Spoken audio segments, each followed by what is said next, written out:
nós temos a honra, né, de receber o professor José Valquimar Carneiro, é o professor titular da UF, do Instituto de Química, e vai ministrar nossa aula magna. Eu separei aqui um pouquinho, um texto curto, foi difícil dar uma resumida, né, no currículo do professor Valquimar, mas eu vou tentar fazer isso da melhor forma para apresentá-lo.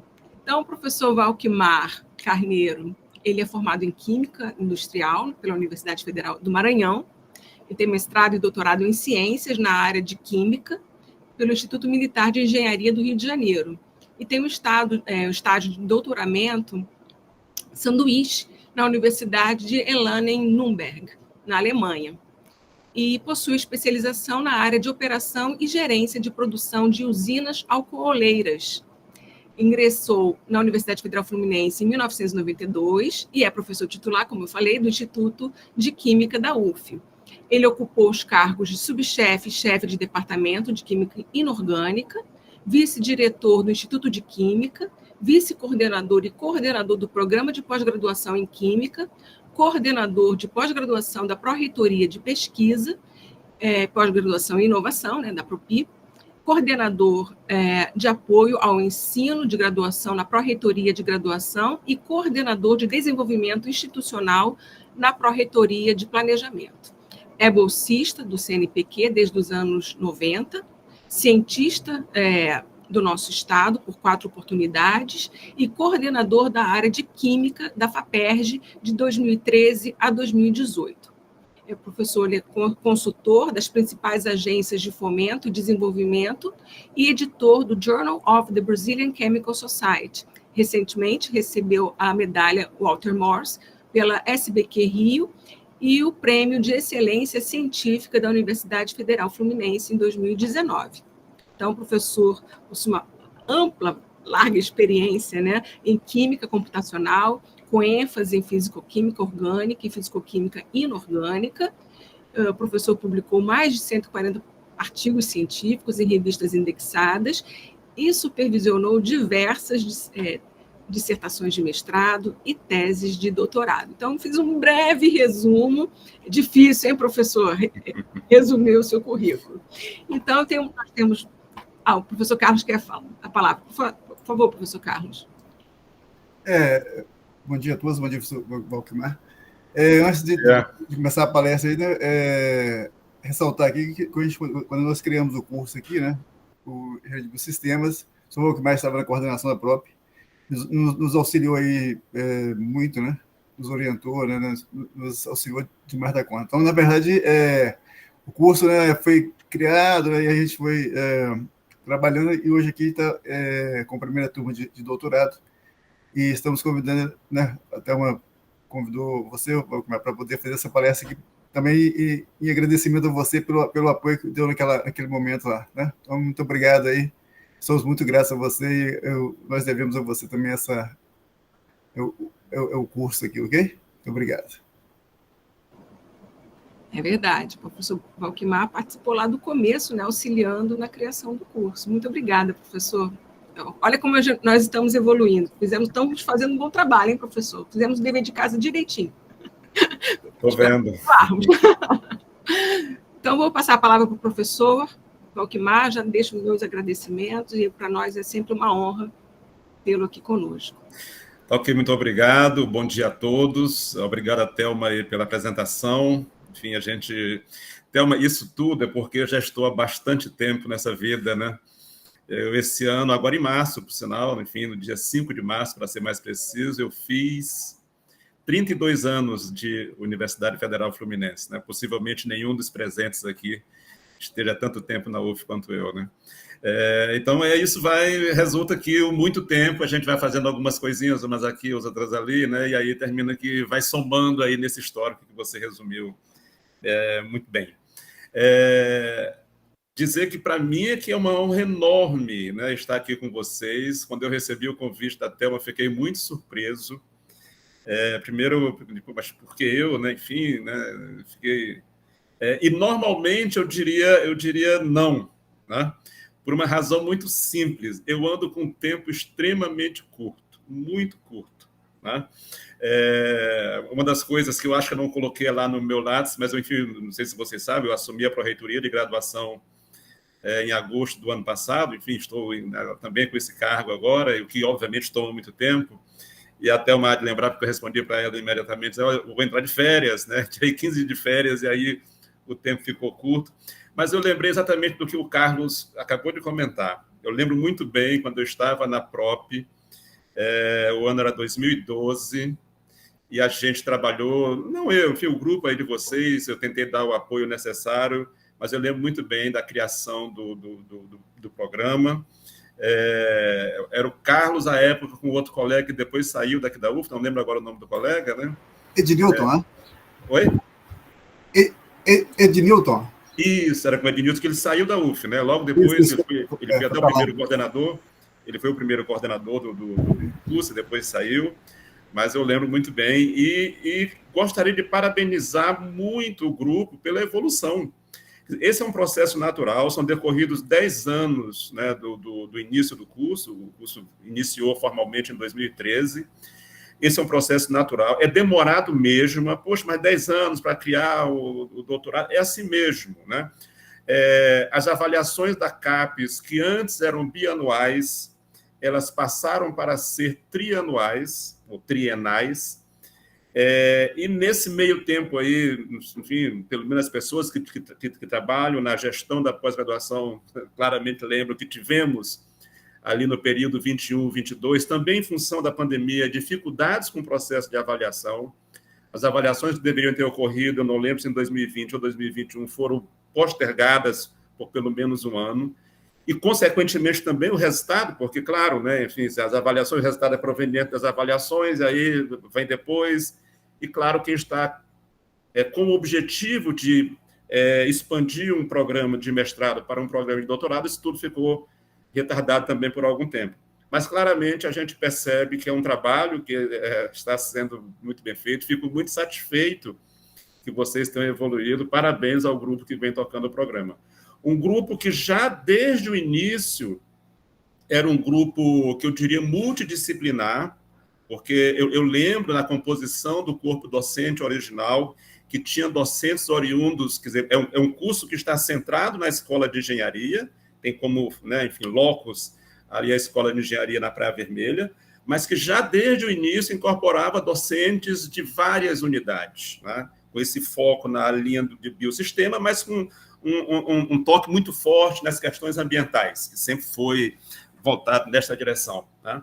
E lembro que já naquela época tínhamos docentes do Instituto de Química que participavam do corpo docente do programa, né? Que, aliás, falando em química, hoje, Thelma, Carlos e demais colegas, a química está dominando aqui os espaços, né? A professora Cristiane, eu, que somos lá do Instituto de Química, e a Cristina também esteve por lá recentemente, lá pelo Instituto de Química, não sei ainda qual a relação que ela mantém com o Instituto, mas enfim, né? Hoje só deu química aqui, né? Eu sou química de produtos naturais. Você também é química? Ótimo. Então, nós químicos estão dominando aqui a engenharia de biosistemas, pelo menos hoje, né? Pelo menos hoje. Muito bem, então aí a Thelma me convidou e eu fiquei em dúvida. Primeiro caramba, vou ter tempo de falar alguma coisa, eu não tenho tempo, não terei tempo, como é que é isso? Eu na realidade, voltei das férias hoje é quinta, voltei anteontem, terça-feira, e primeiro foi isso, mas, de novo, pela satisfação, pelo orgulho de ver que o curso está avançando e com isso a universidade está avançando. Poxa, será muito bom conversar com o pessoal. Depois foi um tema. Vou falar sobre o quê? Engenharia de biosistemas, o que eu poderia falar? Eu não sei se vocês, a Thelma citou ali, a minha linha de interesse do ponto de vista das minhas atividades de pesquisa é a química computacional. Ela citou ali do interesse tanto na parte de química inorgânica quanto de química orgânica. E dentro dessa linha de química computacional, eu tenho já alguns anos, não muitos anos, mas sei lá, talvez uns 8 anos por aí, eu venho me dedicando a uma linha que eu tenho trabalhado mais intensamente nos últimos anos, que é a captura de CO2, né? Processos químicos que podem ser utilizados para retirar o CO2 das suas fontes. Todos nós sabemos que o CO2 é possivelmente, provavelmente, ou certamente, a principal origem do aquecimento global, que está nos impactando de maneira muito forte nesses últimos dias, especificamente aqui na área do Rio de Janeiro, né? Hoje, por exemplo, se fala de um calor chegando real aos 40 graus, com uma sensação próxima de 60, uma coisa de louco. Enfim, então eu tenho me dedicado do ponto de vista da pesquisa, né, com o processo de captura de CO2. Mas eu lembrei também que há algum tempo, também numa aula inaugural de um programa de pós-graduação, naquele caso era a primeira aula daquele programa, na realidade, porque era um programa que estava nascendo, eu falei sobre o que eu chamei naquela vez lá de papel do discente na pós-graduação. E aí, aproveitando o fato de que aqui estamos, enfim, numa primeira aula do curso de doutorado, porque o doutorado está iniciando nesse semestre, né? Eu digo, talvez fosse uma boa a gente conversar um pouquinho com os alunos, enfim, e aí os alunos que eu gostaria de me dirigir, sobre o que nós gostaríamos de ter nos alunos de pós-graduação. De uma maneira geral, isso talvez é uma questão quase que cultural. A gente tem muito... os alunos, às vezes, são muito passivos do ponto de vista da sua atividade dentro da universidade, né? Eles são muito mais um receptor de informações, a gente gostaria que fosse de conhecimento, e menos um sujeito ativo da sua própria formação. E isso a gente, de alguma forma, a gente gostaria de, pelo menos, né, talvez lentamente, mas avançar no sentido de mudar esse tipo de comportamento. Como eu falei, eu estou aqui responsável pela Pró-Reitoria de Graduação desde agosto, mas já passei por aqui antes, quando a Thelma leu ali o resumo, né, eu já tinha passado por aqui há algum tempo.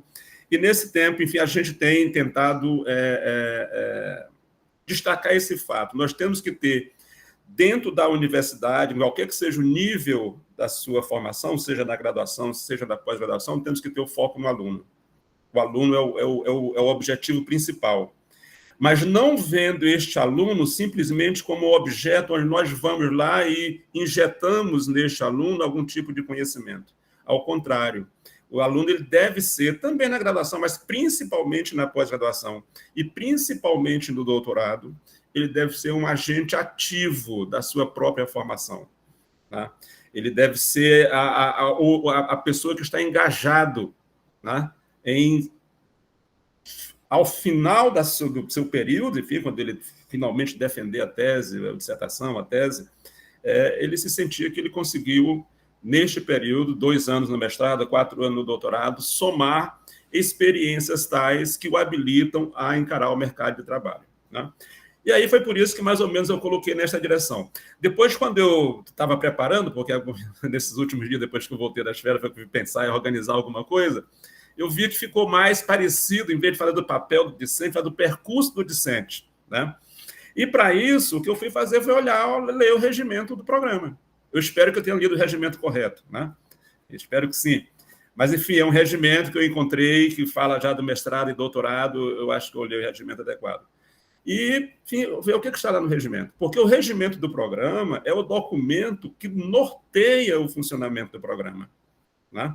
E depois até eu vi, não sei se na fala da Cristina, por exemplo, se ela falou alguma coisa sobre o regimento, ou se alguém já falou hoje sobre o regimento, mas o regimento ele é um documento fundamental, porque, de novo, é aquilo que diz como é que o programa vai funcionar. Tá?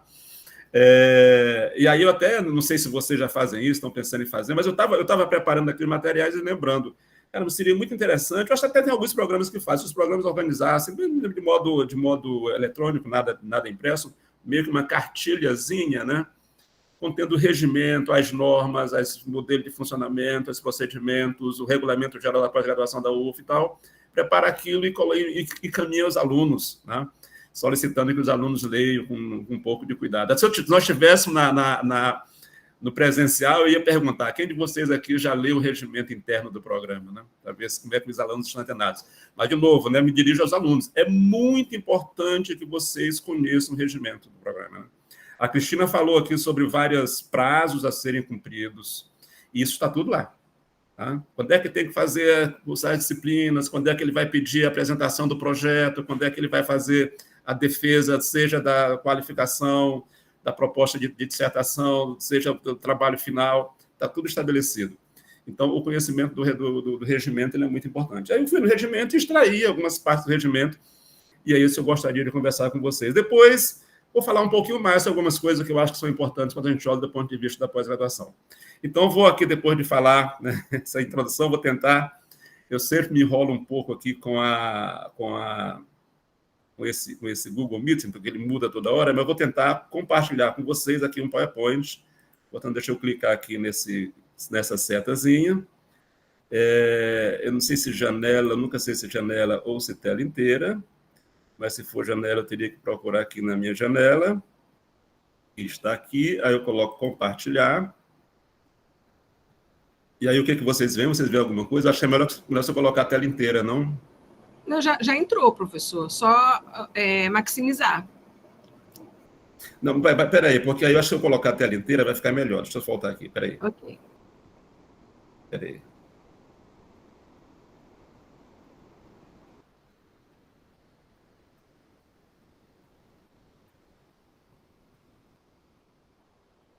Eu não sei o que é melhor, Thelma, você... Ó, já entrou novamente. Agora, acredito que seja só maximizar, né? Botar em modo de apresentação. Aí, vou clicar pronto. aqui. Vamos ver se vai. Perfeito. Pronto, está perfeito. Mas só que não é isso, obviamente, vamos para o começo. Tá? Então, botei assim, o que eu falei para a Thelma era o papel, mas depois, de novo, né, eu escrevendo ali e tal, eu achei que talvez se falasse, se o termo percurso fosse mais adequado para aquilo que ficou o produto final. Né? Então, é isso. Eu queria conversar com os discentes e destacar, seja o papel do discente, o percurso do discente na pós-graduação. Aí, a primeira pergunta que a gente faz é o seguinte: por que pós-graduação? Tá? E aí eu vou recorrer a um trabalho de um colega meu, o professor Jairton Dupont, lá da Universidade Federal do Rio Grande do Sul. Ele é na nossa área, eu não sei se a Cristiane conhece o Jairton Dupont, mas ele é muito, muito famoso. Eu acho dos químicos do Brasil, ele está ali no top 5, com certeza, é muito conhecido. E é uma pessoa que tem discutido, já foi coordenador de área na CAPES, da área de Química na CAPES, e durante o período que ele foi coordenador, obviamente que ele trabalhou muito isso. E defendendo uma posição, um ponto de vista que é o seguinte: tratar pesquisa e pós-graduação como instrumento para a formação de pessoal qualificado. Isso, na realidade, em qualquer nível.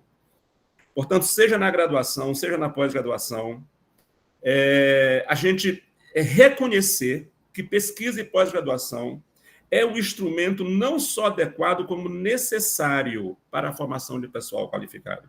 Quando a gente fala pessoal qualificado, são pessoas que têm a competência para resolver problemas. Os engenheiros são ditos isso, né? O que é um engenheiro? Uma pessoa que tem capacidade de resolver problemas. Mas para criar conhecimento, para desenvolver tecnologias, para, enfim, interagir com a comunidade de maneira proativa. Então, são todos os temas associados àquilo que a gente espera de alguém que passa por uma universidade, né? Portanto, isso é o ponto. Pesquisa e pós-graduação como instrumento principal, não como instrumento acessório, mas como instrumento essencial, principal, para a formação de pessoal qualificado. Como eu falei, essa ideia vem, enfim, pelo menos daquilo que eu li, que eu acompanho, do professor Jairton, e ele fala de uma coisa que é chamada por uma universidade de pesquisa. Uma universidade onde a pesquisa seja o foco principal. E, de novo, como eu falei, também para a formação dos alunos de graduação. Obviamente que quando a gente olha para uma universidade como a nossa, e nesse aspecto nós ainda estamos em um estágio que precisa melhorar muito. Eu, às vezes, digo que eu tenho que pedir licença aqui à minha colega lá, da minha querida amiga, professora Mônica Saavedra, que hoje responde pela Pró-Reitoria de Pesquisa, Pós-Graduação e Inovação, porque eu termino falando muito como se eu estivesse defendendo, né, a atividade de pesquisa, mas não é isso. Quer dizer, o que a minha percepção, e aí, claro, independente de onde eu estou, se eu já passei pela PROP, já passei pela PROGRADE, já passei pela PROPLAN, mas a minha posição não muda independente da posição onde eu estou. É isso que eu imagino, né?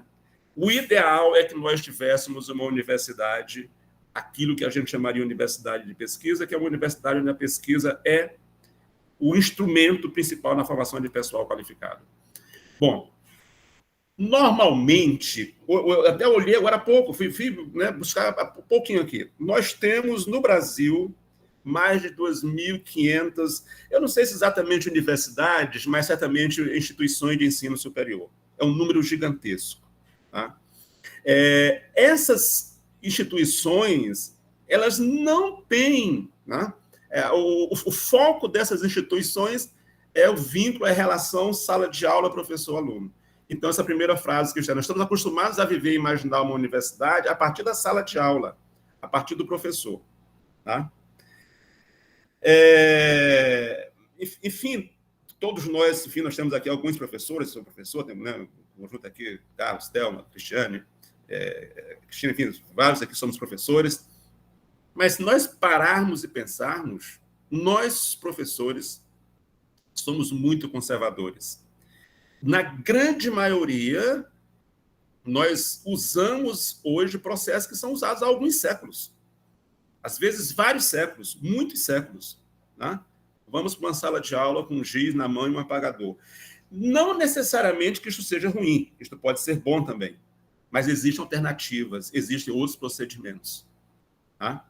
E esse processo clássico, sala de aula, professor, aluno, sala de aula, professor, aluno, isso não tem a capacidade de formar pessoas críticas, cientistas, até adicionei a palavra engenheiros, pessoa que tem capacidade de resolver problema, gerar conhecimento, produzir inovação e novas tecnologias. É muito difícil você fazer isso com uma aula clássica, tá? Do ponto de vista usando simplesmente os instrumentos normais que são usados na grande maioria de nossas aulas. Tá? Na grande maioria dessas 2.500 instituições brasileiras de ensino superior, a pesquisa científica, tecnológica, inovação, ela é, como coloquei aqui, tão somente tolerada. E olhe lá, porque em muitas dessas instituições, essa atividade nem é tolerada, né? E, obviamente, muito menos essencial. Portanto, nós temos aí um espaço muito grande para avançar. Tá? Eu ouvi, enfim, né, pró-reitor de graduação, eu participo do Conselho de Ensino, Pesquisa e Extensão da nossa universidade, e é esse conselho que, por exemplo, estabelece regras para a contratação de docentes. E eu ouvi muito recentemente de um colega, membro do conselho, e alguém que chega no conselho é alguém que se destaca dentro da universidade. Ele é eleito, né? Ele conseguiu convencer os pares de que ele é uma pessoa que, né, pode representá-los nos chamados conselhos superiores da universidade. Mas eu ouvi de um colega recentemente ele dizer o seguinte: a universidade contrata professor. É isto que a universidade faz. O que, na minha opinião, é um equívoco gigantesco. A universidade tem que se preocupar com o conjunto como um todo. Nós não temos que ser uma instituição específica de ensino. Nós temos que ser uma instituição de formação de pessoal qualificado. E volto a falar para vocês, isso é extremamente difícil de ser feito se nós não assumirmos a pós-graduação, a pesquisa como atividade essencial. Tá? E isso, infelizmente, diria que, às vezes, até na nossa própria Universidade Federal Fluminense, com o exemplo que eu dei, a pós-graduação ela não é ainda assumida como uma atividade essencial, tá? Importante, que vai determinar os destinos da universidade. Eu costumo, às vezes, quando eu converso com os colegas sobre esse tema, eu perguntar: me dê um exemplo de uma excelente universidade brasileira.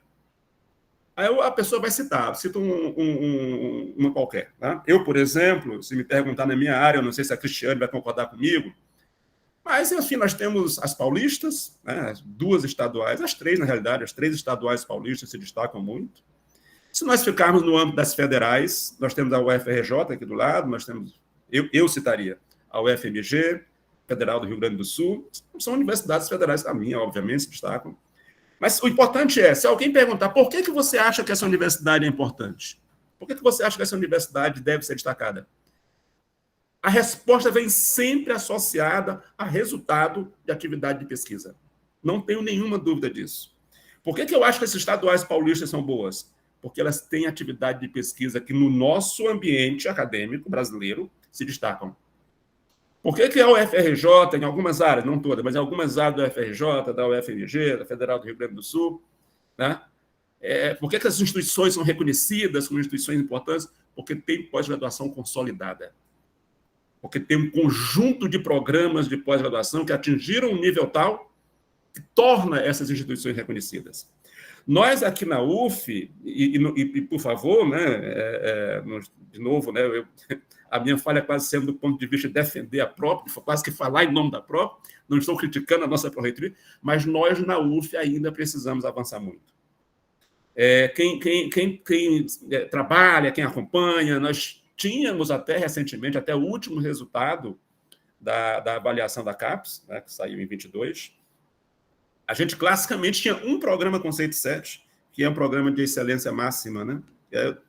Reconhecido, todos nós sabemos que é o programa de História. E aí, quando sai o resultado da avaliação de 2022, tivemos uma melhoria significativa, mas não chegamos a 5 programas com Conceito 7. Acho que são mais 2 ou 3, não lembro agora, que chegaram ao 7. Quando a gente olha, por exemplo, para essas instituições que eu citei, o FMG, o Federal do Rio Grande do Sul, o FRJ, as estaduais paulistas, tal, elas têm 30 programas de excelência. A diferença é gigantesca ainda do ponto de vista da pesquisa e da pós-graduação, quando a gente olha para essas instituições brasileiras e olhamos para a nossa universidade. Portanto, ainda há um caminho muito grande a ser percorrido na Universidade Federal Fluminense do ponto de vista da pós-graduação, pesquisa e pós-graduação. E aí, obviamente, que ações como a desse grupo, né, que, de novo, eu citei lá no começo, que é natural, 10 anos, né, para você passar do mestrado, chegar no doutorado, mas aí e é muito importante, torcer para que o trabalho continue sendo bem feito e que daqui a... Né, agora estamos com o conceito 4, na próxima avaliação vai aumentar né, e em algum momento nós chegamos adiante. Bom, mas nesse conceito de universidade de pesquisa, é como nós falamos, né? Quer dizer, o que se imagina é que a formação dessas pessoas que nós queremos qualificadas, ela se dê através da própria atividade de pesquisa. É claro que isso, de novo, se você imaginar, nós temos na Universidade Federal Fluminense um pouco mais de 40 mil alunos de graduação no ensino presencial, temos um pouco mais de 15 mil alunos de graduação no ensino à distância. E mesmo que a gente considere só os alunos de graduação, é claro que nós não temos condições, enfim, laboratórios e coisas do gênero para atender a 40 mil alunos, envolvendo esses alunos em pesquisa e tal. Mas quanto mais nós conseguirmos incorporar esse conjunto de alunos em atividade de pesquisa, mais nós estaremos contribuindo para formar pessoas com excelente qualidade. Tá? De maneira, então, que nós teríamos que olhar para essas atividades de maneira muito integrada. Graduação, pós-graduação e pesquisa, como atividades indissociáveis. Tá? Eu venho conversando, já conversava antes com a André, que também é muito minha amiga, só por acaso. Aliás, os pró-reitores todos que passaram pela pró-reitoria de pesquisa para graduação, tenho a honra de ser amigo muito próximo de todos, professor Vitor, lá, já antes do Vitor, professor Cante, Vitor, depois a professora André, agora a professora Mônica, conheço a professora Mônica de muito tempo, conversamos muito, trocamos ideias, e eu venho defendendo, por exemplo, que nós deveríamos, vamos fazer isso, né? A gente vai fazer isso, deveríamos ter, por exemplo, programas de integrar de maneira muito mais próxima graduação e pós-graduação, para que a gente consiga trazer formação adequada, qualificada para os nossos alunos. Né? E numa universidade que nós imaginássemos desse tipo, a gente reverteria o que é a ordem. Porque o que é a ordem natural que nós vemos hoje? A atividade de sala de aula como sendo essencial, a pesquisa como sendo um complemento. E num programa desse, a gente reverteria, a pesquisa seria o essencial e a atividade em sala de aula seria complementar para a formação dos alunos. Tá? Então, numa autêntica universidade de pesquisa, a célula básica, aquela, enfim, a essência, seria o laboratório, o ateliê, a clínica, tá? Normalmente, obviamente, com os alunos trabalhando em grupos sob a supervisão dos docentes e tal. Né? E essa formação, então, seria complementada enfim, por uma aula clássica, ou sala de aula, como nós vimos. Tá? Bom, então, é isso. Essa é a primeira mensagem de dizer, de tentar trazer para vocês o meu pensamento do ponto de vista da importância que pesquisa e pós-graduação tem na formação de todas as pessoas que passam pela universidade, seja no nível de graduação, seja no nível de pós-graduação. Obviamente que os docentes têm muita responsabilidade com isso.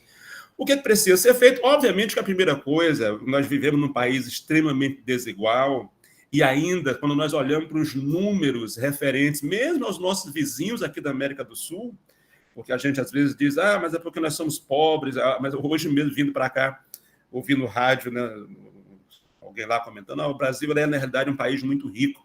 O problema é o que fazer com isso, né? Mas, vai lá, né? Mesmo assumindo que nós não somos exatamente um país rico do ponto de vista de recursos financeiros mesmo, né? Mas quando a gente olha aqui para os nossos vizinhos, mesmo da América do Sul, perdemos para quase todos do ponto de vista da quantidade de pessoas, do percentual da população que tem acesso a uma formação formal, né? A um conhecimento formal. Seja nos níveis mais elementares, seja nos níveis mais avançados, né? Nós ainda temos uma quantidade muito grande de crianças que não estão na escola formal, né? E isso, se a gente não mudar isso, fica muito difícil da gente mudar lá na frente. Eu não sei exatamente, até olhei aqui alguns números do PPGEB que me espantaram um pouco, né? Mas, enfim, certamente isso vai mudar daqui para frente com o andamento do doutorado, vai melhorar, que é o número que me espantaram um pouco, é que o programa começa em 2013 muito bem, com já cerca de 40 alunos na primeira turma, avança e cresce, chega a ter 100 alunos, e depois isso vai diminuindo, que me parece que recentemente não temos tido, né, um conjunto de alunos dentro do programa reduziu um pouco, ou reduziu muito, do ponto de vista de cada um. Porque nós temos dificuldade de atrair pessoal para a pós-graduação. Tá? A realidade é essa. Se a gente olhar, inclusive, na graduação, nos últimos anos, tem reduzido de maneira muito drástica a procura pelo ensino de graduação. O número de pessoas que se candidatam, por exemplo, ao Enem, todos nós acompanhamos, porque isso está na mídia toda hora, né? Tem reduzido muito. Então, se nós não conseguirmos reverter esse quadro de fazer as pessoas se interessarem pela formação, que eu estou dizendo aqui, formal, disciplinar, é muito difícil a gente conseguir implementar programas como esse que eu estou tentando aqui falar para vocês, né? Porque precisamos de pessoas. As pessoas são os objetos principais para essas coisas, né? Então, se eu não tenho pessoas que estão interessadas no ensino em qualquer nível, talvez menos ainda no nível superior, nós não vamos chegar com pessoas na pós-graduação e, consequentemente, fica muito difícil a gente implementar isso. Tá? Mas, enfim, então, é isso. O que temos que fazer é assumir no ensino superior, na pós-graduação, atividade de pesquisa como instrumento fundamental para a formação de pessoal qualificado. Bom, aí eu voltaria agora, porque eu falei lá no começo que, na realidade, eu fui dar uma lida no regimento interno do programa. E aí, o que eu vou fazer aqui agora, pegar algumas partes do regimento e comentar e tal, né? Bom, aí eu peguei aqui uma frase, o Monteiro Lobato não está exatamente em moda, né? Porque, né, vários aspectos aí, a sociedade atual tem sido muito crítica com relação a vários pontos, mas, enfim, eu peguei uma frase que não é exatamente o que está aqui, a frase dele era um país se faz com homens e livros, eu troquei homens por pessoas, né? Mas para dizer o seguinte, uma pós-graduação, ela se faz com pessoas e com infraestrutura. Então, são essas duas coisas. O que eu preciso para ter uma excelente pós-graduação? Gente, pessoas e infraestrutura para que ela funcione. A infraestrutura são as salas de aula, os laboratórios, as bibliotecas, as salas de apoio, secretaria, tá? Enfim, talvez tenha mais uma outra coisa aqui, mas isso é essencial para a gente. Nós tivermos boas salas de aulas, bons laboratórios, boas bibliotecas, secretaria funcionando, atualmente o apoio de informática é essencial. Agora há pouco a professora Thelma falou, né? Questões aí com o site está sendo atualizado, isso é muito importante que se tenha um site, né, informativo, fácil acesso, essas coisas todas. As salas de apoio, né, porque existem, enfim, várias situações que é necessário você ter tudo funcionando adequado. Então, isso do ponto de vista da infraestrutura. E do ponto de vista das pessoas, corpo docente, corpo discente e servidores técnicos administrativos. E aí eu queria falar um pouco, então, com o corpo discente. E, como eu disse, eu fui ao regimento interno. E já no artigo 2º do regimento interno do programa, né, ele diz que ele essencialmente coloca, o que esse artigo 2º coloca? Ele coloca quais são os objetivos do programa. O que se quer?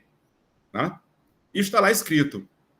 O programa, que é de caráter interdisciplinar, enfim, lá no começo eu usei o termo multidisciplinar, me pareceu até mais... Enfim, essa é interdisciplinar, porque o inter congrega as várias disciplinas, né?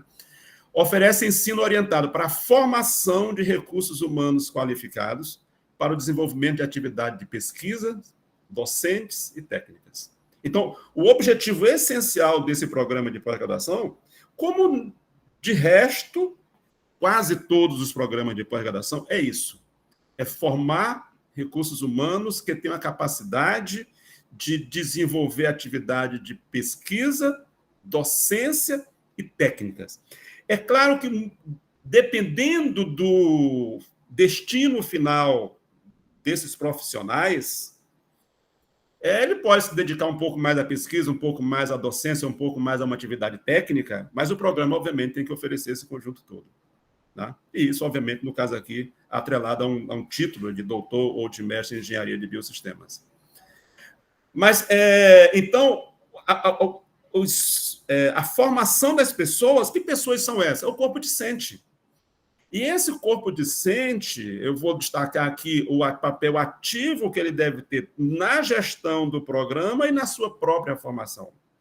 E na gestão da pós-graduação, como componente ativo da gestão da pós-graduação, o próprio regimento interno do programa já diz onde é que ele pode atuar, né?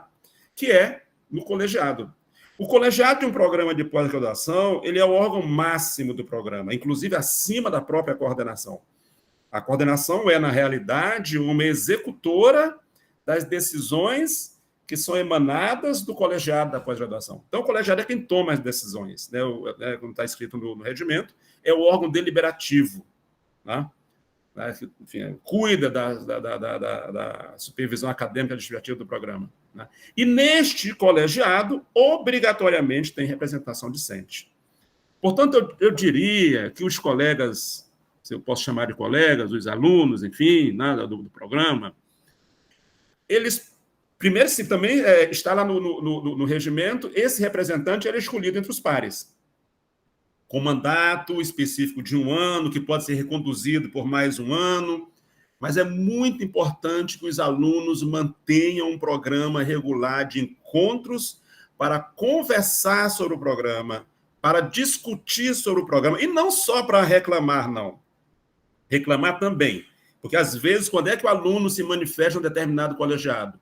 Quando ele tem uma manifestação do ponto de vista de alguma crítica mais, alguma observação que, às vezes, até ou muitas vezes, ou quase sempre, pertinente. Não estou dizendo isso. Mas o que eu quero dizer é o seguinte, que os alunos também devem ser propositivos. Eles devem trazer contribuição no sentido das melhorias que devem ocorrer no funcionamento do programa, através de seu representante no colegiado. Então, esta representação tem uma importância que é muito grande.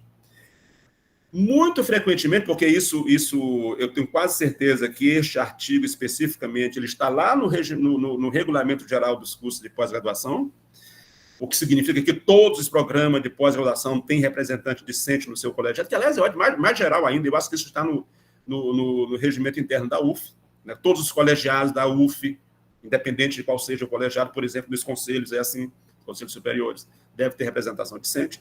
Mas essa representação, de novo, ela tem que ter a responsabilidade de perceber que ela está inserida em um órgão que tem muita importância. Né? E, como dito, é o órgão que delibera sobre os destinos do programa e que deve ser uma representação propositiva, construtiva, que traga ideias, né, para a melhoria do programa. Bom, um outro ponto, e foi um ponto que eu não consegui encontrar enfim, nas informações específicas do PPGEB, mas o CEPEX ele aprovou recentemente, enfim, no ano passado, né, tem menos de 1 ano, uma instrução normativa sobre bolsas, né? Proposta pela PROP, enfim, que é a corretoria que cuida da pré-graduação, sobre bolsas. E está nesta instrução normativa, porque eu acho que também está lá no Regulamento Geral dos Cursos de Pós-Graduação, que todo programa de pós-graduação tem que ter uma comissão de bolsas. Tá? Essa comissão de bolsas, obviamente, que é a comissão que vai deliberar sobre a distribuição das bolsas do programa, que normalmente são muito poucas. Né? Eu, por exemplo, olhei especificamente no caso do PPGEB, E aí o percentual de bolsas ele é extremamente pequeno, o que, obviamente, é uma dificuldade para você atrair alunos e tudo mais, né? Eles têm oscilado em torno, nos bons tempos, bolsa da CAPES, pelo menos, em torno de 14, 13 bolsas, que com o absurdo que a gente vem enfrentando nos últimos anos, isso foi reduzido ainda um pouco mais, eu acho que dos tempos mais recentes, sei lá, 8 bolsas da CAPES, não sei se tem mais alguma de outra fonte, mas é um número pequeno, mas mesmo pequeno é necessário que haja, enfim, uma distribuição adequada, justa e tudo mais. E nesta comissão de bolsas, eu não sei exatamente como é que o programa trata isso, mas essa recomendação nós fazíamos no tempo que nós estávamos na PROP, deve haver representação discente. Portanto, pelo menos nesses dois órgãos que são muito importantes dentro de uma pós-graduação, o colegiado, a comissão de bolsas, os discentes têm voz e voto, tá? E, portanto, deve ter participação ativa. Então, na comissão de bolsa é um outro foco. Portanto, do ponto de vista da gestão do programa, os alunos da pós-graduação, eles têm uma responsabilidade significativa. E queria destacar também do discente como elemento ativo de sua própria formação. Qual é o percurso de um aluno dentro de um programa de pós-graduação? O ingresso, através de um processo seletivo, que no caso do IPGB está regimentado lá está normatizado no regimento interno. Depois que ele ingressa, ele vai cumprir disciplinas, no conjunto de disciplinas obrigatórias e eletivas, e aí prestar atenção. Porque, claro, a disciplina, todo o programa de pós-graduação se distribui mais ou menos dessa forma. Porque você quer que o aluno que conclua uma pós-graduação, ele tenha uma formação razoável do ponto de vista do conhecimento geral daquela área em que ele se insere. Tá? E isso está lá nas disciplinas obrigatórias. Então, as disciplinas obrigatórias têm o objetivo de trazer para o aluno a possibilidade de que ele adquira um conhecimento que seja o mais geral possível dentro da área em que ele trabalha. Né? E esse conhecimento é, então, depois complementado pelas disciplinas eletivas. E nessas disciplinas eletivas, normalmente é o aluno, em conjunto com o seu supervisor, que vai escolher quais são as disciplinas que ele deve cumprir. Tá? E, obviamente, disciplinas que normalmente estão agora um pouco mais associadas à sua área específica. Tá? Por exemplo, se alguém vai trabalhar ali com a Cristiane, a área da Cristiane é Química Analítica, é possível que ela, por exemplo, essa disciplina que ela está oferecendo, acabou de falar dela aqui agora, enfim, eu estou aqui supondo, mas né, uma probabilidade muito alta de ser uma disciplina eletiva, de alguém que, olha, tem essa ementa, tem esse foco. Isso pode ser muito importante na formação de um conjunto de alunos do programa. Tá? Portanto, aí o aluno ele próprio vai escolher quais são as disciplinas que ele vai cumprir. Bom, e depois vem a atividade de pesquisa, através da realização de uma tese ou de uma dissertação, dependendo do nível. Tá? E ele vai se vincular a um projeto de pesquisa. Esse é um estágio que é extremamente importante. É o momento em que o aluno escolhe a vinculação e posterior execução, porque depois ele vai ter que cumprir, a um determinado projeto de pesquisa. E claro, né, você tem que escolher alguém com quem você vai trabalhar. Tá? Quer dizer, o aluno, ele né, tá lá também no regimento, ele tem que escolher um supervisor, um orientador para o seu trabalho. E na hora de escolher esse supervisor, o aluno também deve conversar. Ele deve procurar os colegas que já estão há mais tempo no curso, que já têm experiência. Ele deve conversar com professores A, B, C e D. E ver, dentre esses projetos, qual é o projeto que ele atrai mais. Qual é o trabalho que ele vai admirar um pouco mais. A Thelma, quando ela fez a apresentação, o que ela fez? Ela foi no meu Lattes. Né? Todos nós docentes, temos Lattes públicos. Alunos, olhem para os Lattes dos supervisores, dos orientadores. Tomem conhecimento do que eles vêm fazendo. Quais são os projetos que eles apresentam. Quais são as publicações que eles têm feito. Quais são os alunos que eles já orientaram. Isso é muito importante. Né? Então, escolha um supervisor cujo trabalho você admira e que, obviamente, tenha condições de suportar um projeto. Tá? A quem pertence o projeto? Eu não sei exatamente, mas a maneira como funciona aí na área da engenharia não deve ser muito diferente como funciona na química. né? Porque, óbvio, eu falo um pouco mais de conhecimento da minha área, que é a química. Mas o projeto, ele normalmente é um projeto que é continuidade, um projeto específico, né, de uma dissertação ou de uma tese, de um projeto mais amplo que vem sendo desenvolvido há algum tempo dentro do laboratório que o professor coordena. Então, em princípio, o tema do projeto, ele é um projeto que vem quase sempre do supervisor, né? Mas uma vez que o aluno assumiu realizar determinada etapa daquele projeto guarda-chuva, daquele projeto, o aluno é o dono do projeto. O aluno é o responsável pelo projeto. O aluno é que tem que fazer esse projeto andar. E, às vezes, nós temos dificuldade de que o aluno reconheça isso, de que ele assuma que aquilo é uma coisa dele. E que sinta orgulho dos resultados que isso vai produzir. Tá? Então, muito frequentemente, às vezes, a gente encontra alunos por aí que estão vinculados a um projeto, mas ele não sabe exatamente o que está acontecendo, o que vai fazer e tal, está meio dúbio. É bom ele dedicar algum tempo a se inteirar de maneira mais precisa possível o que é o projeto que ele está trabalhando, quais são os objetivos, quais são as metas, o que é necessário para que ele execute de maneira adequada aquele projeto. Então, se de uma maneira inicial a proposta básica vem do supervisor, quase sempre, né? Quase sempre, uma vez que o aluno assumiu, vou trabalhar, vou fazer minha dissertação nesta área, vou fazer ele passa a ser do aluno. O aluno é quem tem que assumir a responsabilidade e tem que reconhecer que aquilo é um projeto dele. É óbvio que o próprio programa de pós-graduação tem alguns desafios que é apresentar para esses alunos um corpo de pesquisadores diversificado, com boa formação, com conhecimento disciplinar bom, né? Linha de pesquisas que sejam amplas, mas que tenham convergência. Por exemplo, esse programa específico de engenharia de biosistemas é um exemplo muito claro disso, né? Porque ele congrega diferentes pesquisadores, como eu falei no começo, diferentes unidades, inclusive, né? Nós, por exemplo, na Química, nós temos 50 docentes na pós-graduação, mas desses 50 nós temos pouquíssimos, que eu me lembro agora, 1 ou 2, 3 no máximo, que não estão dentro da Química, do Instituto de Química, que não é o caso aqui do PPG-AB, né? Vários docentes, pelo menos no curso, acho que hoje também, né?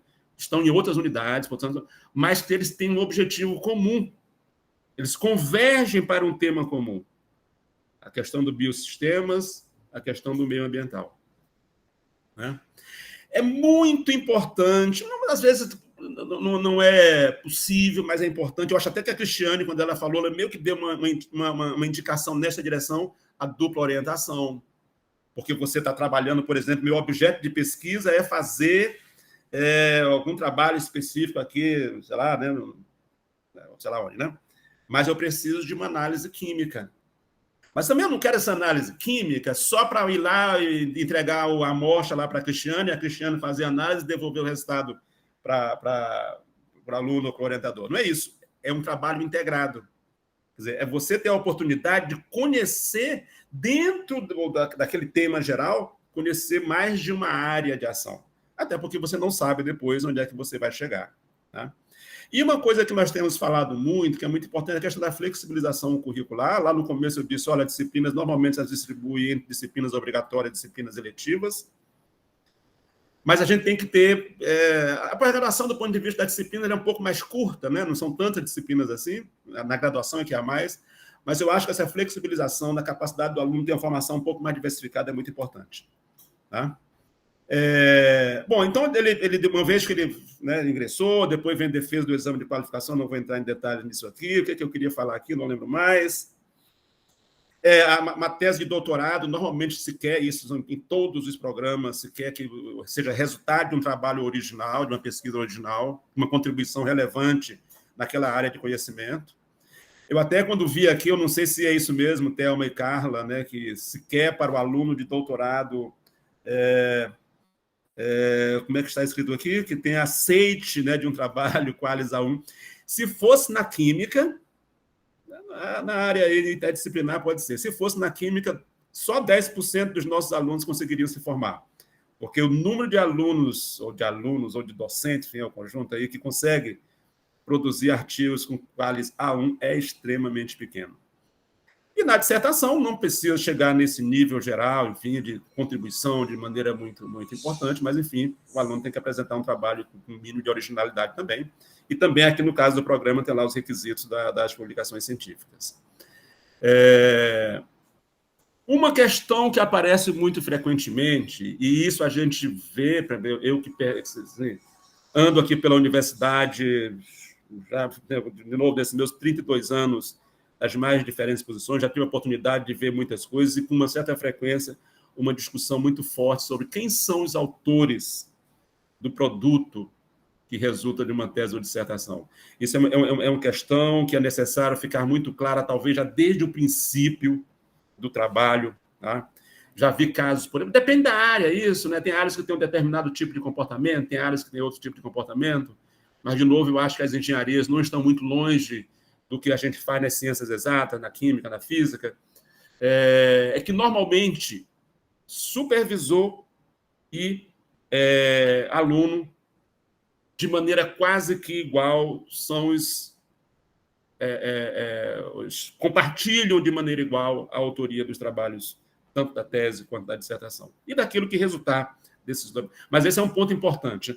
Essa questão que eu coloquei, formação discente versus produtividade docente, esse é um outro ponto que é muito importante também, porque, às vezes, a gente vê isso, não estou dizendo, obviamente, que seja o caso específico, mas a gente vê, às vezes, docente preocupado com a sua produção científica e menos preocupado com a formação do discente, quando, na realidade, deveria ser o contrário, a formação do discente é que deve ser o foco principal. A produtividade do docente deveria ser uma consequência, né? E aqui trago essa tirinha aqui, né, porque é mais ou menos uma brincadeira, né? Quem são os autores que têm crédito, né? Aqui nós temos 1, 2, 3, 4, 5, 6 autores possíveis, né, num determinado trabalho. Aqui tem, enfim, o que é a contribuição de cada um, em alguns casos, uma certa nível de brincadeira, né? Mas o importante é o seguinte: pelo menos isso é o que a gente adota, de novo, ali na área das ciências exatas, mas eu acho que isso está quase como uma regra geral. Eu já vou dizer o porquê. Mas o que a gente faz?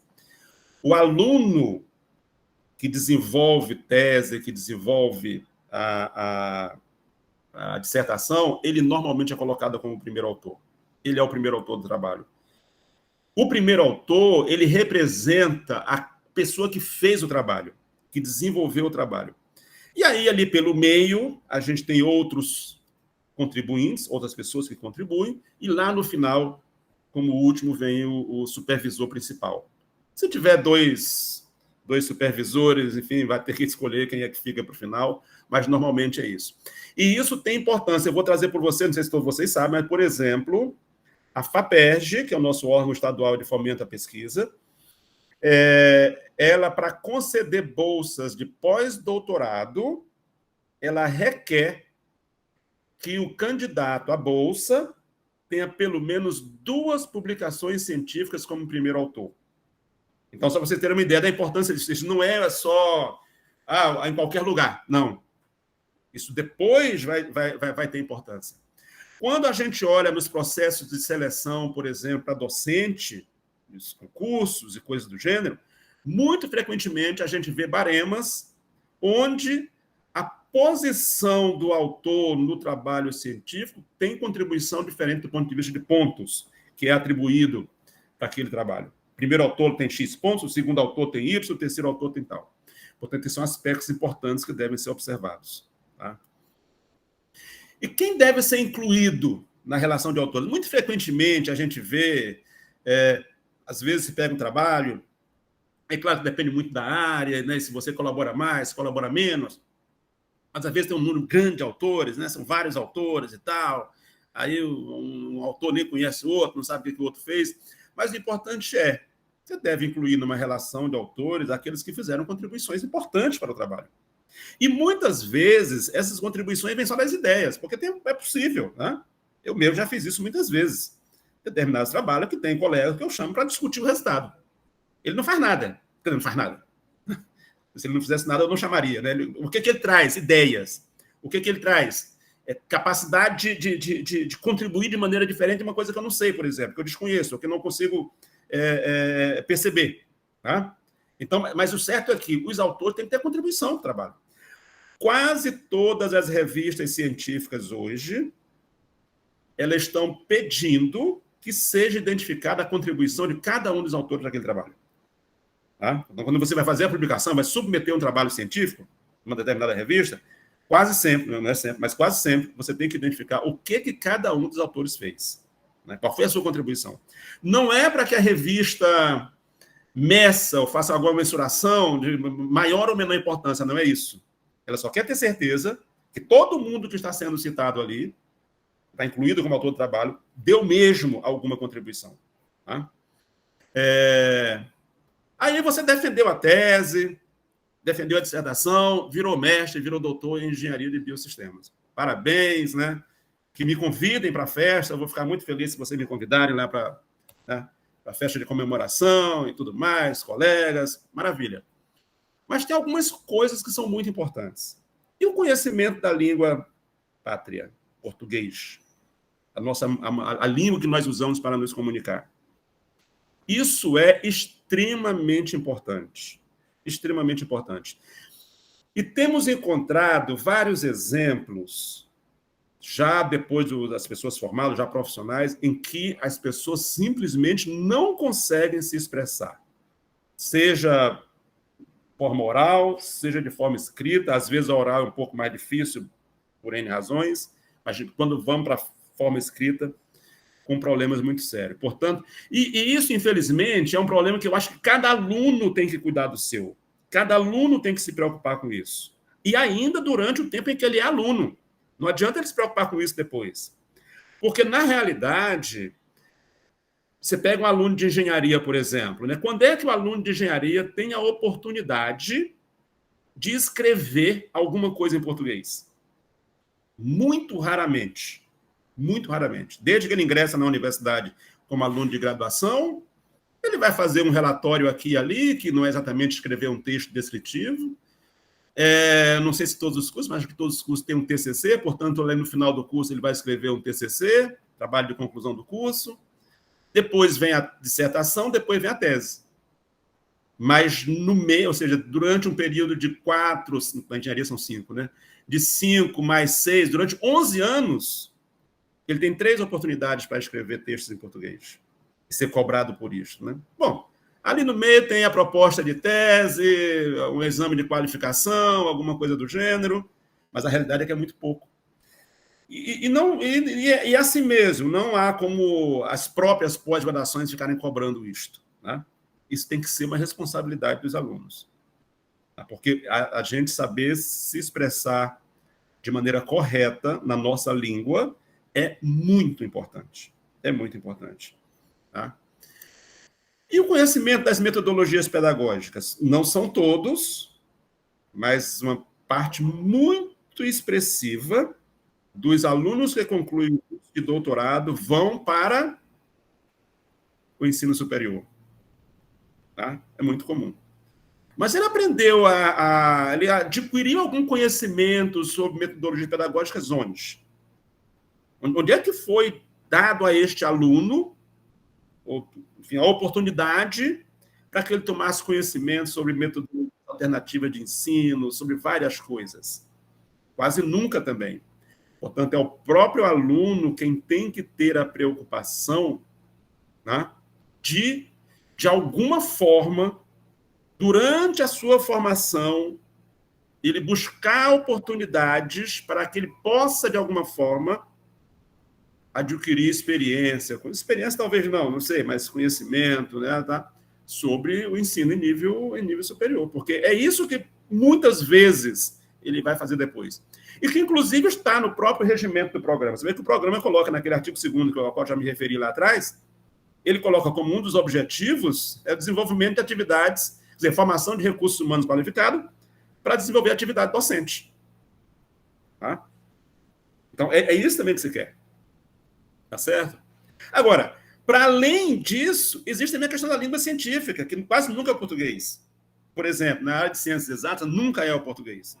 A gente, a professora Thelma falou ali que eu tenho algumas publicações e tal, enfim, 2%, pouquíssimas em português. A gente escreve, a língua científica é o inglês. E que, obviamente, nós temos que também ter algum domínio. Temos também ter algum conhecimento. Porque quando nós apresentamos trabalho para uma publicação científica e tal, uma das coisas que é observada pelo editor, nem pelo revisor, é pelo editor do periódico que você manda, é se está colocado numa língua aceitável, na qualidade, no inglês normalmente, mas uma qualidade aceitável. E outro ponto que eu acho que é muito importante, e a caligrafia?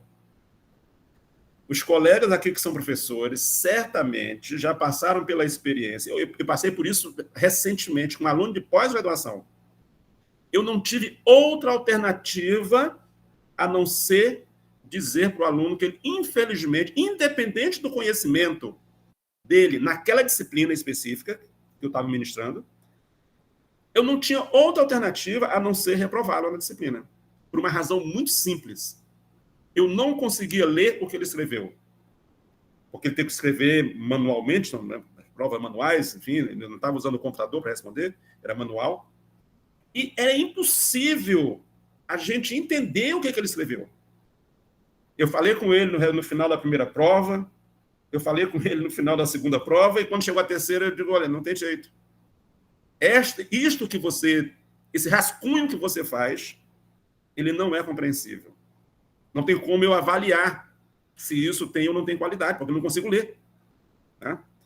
E para aqueles que vão para o ensino superior, os processos seletivos atuais, já faz muito tempo, e acho que isso vai demorar para mudar, todos eles incluem uma prova escrita.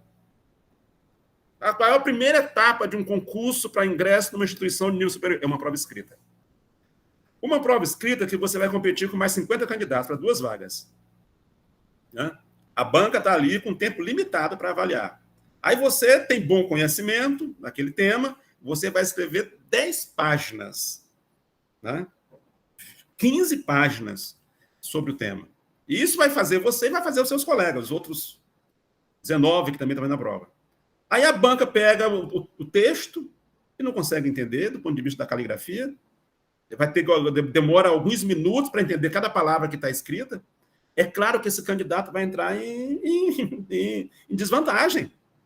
Portanto, lembrem-se também disso. Eu tenho participado de várias bancas, muitas bancas, e muito frequentemente a gente encontra problemas pelo fato de não conseguir ler aquilo que um determinado candidato escreveu. Tá? Então, às vezes são coisas que podem parecer que não têm importância, mas é muito importante. Tá? Enfim, acho que até vou passar por cima disso aqui. Eu estou falando muito. Tem quanto tempo que eu estou falando já? Se é que alguém está me ouvindo ainda? Estamos te ouvindo, sim. Olha, são 11h11, ainda tem mais um tempinho ainda. Vamos lá, então. Começou às 10 e pouquinho. Vamos lá. Bom, então, vamos mais ou menos ler o que está escrito aqui, só para ficar claro. Então, fazer uma tese deve ser algo agradável e reconfortante, algo gostoso, né? Porque você vai gastar um tempo trabalhando para descobrir coisas novas, para elaborar ideias, e você ainda é pago por isso. Olha só que beleza. Bom, nem sempre, né? Como eu falei aqui, as bolsas não são tantas. Então, infelizmente, tem alguns que não são pagos, né? Mas tem uma coisa que é muito importante, sem qualquer responsabilidade administrativa. Isso, para nós, professores, pesquisadores, é um trauma, ter que assumir um monte de coisas que a gente, enfim, de administração, que toma tempo e tal. Né?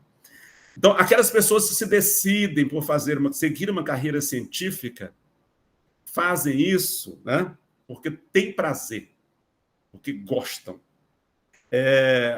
De novo, até ao ler o meu currículo, aí, o professor já publicou sei lá quantos artigos.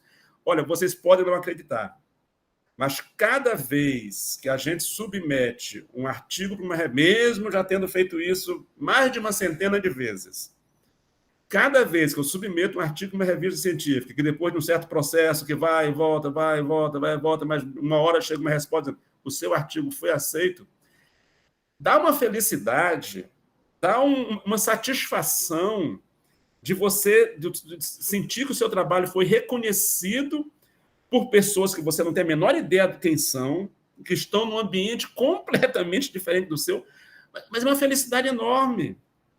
Você fica muito feliz, muito alegre, satisfeito, reconhecido, porque o resultado do seu trabalho está sendo aceito para publicar num periódico normalmente de circulação internacional, que vai estar disponível para o mundo ver. Isso é muito bom. Isso é reconfortante. Então, quem está nesse mundo, né, carreira científica, produção de ciência, produção de tecnologia, muitas vezes, esta é a recompensa, né? O que você ganha com isso do ponto de vista objetivo? Por exemplo, nós, né, que estamos na universidade como docentes, pesquisadores, né, o que eu ganho a mais, né, se eu publicar? Vai me ajudar na progressão da carreira, sem dúvida, né, no avanço que a gente segue, vai ajudar.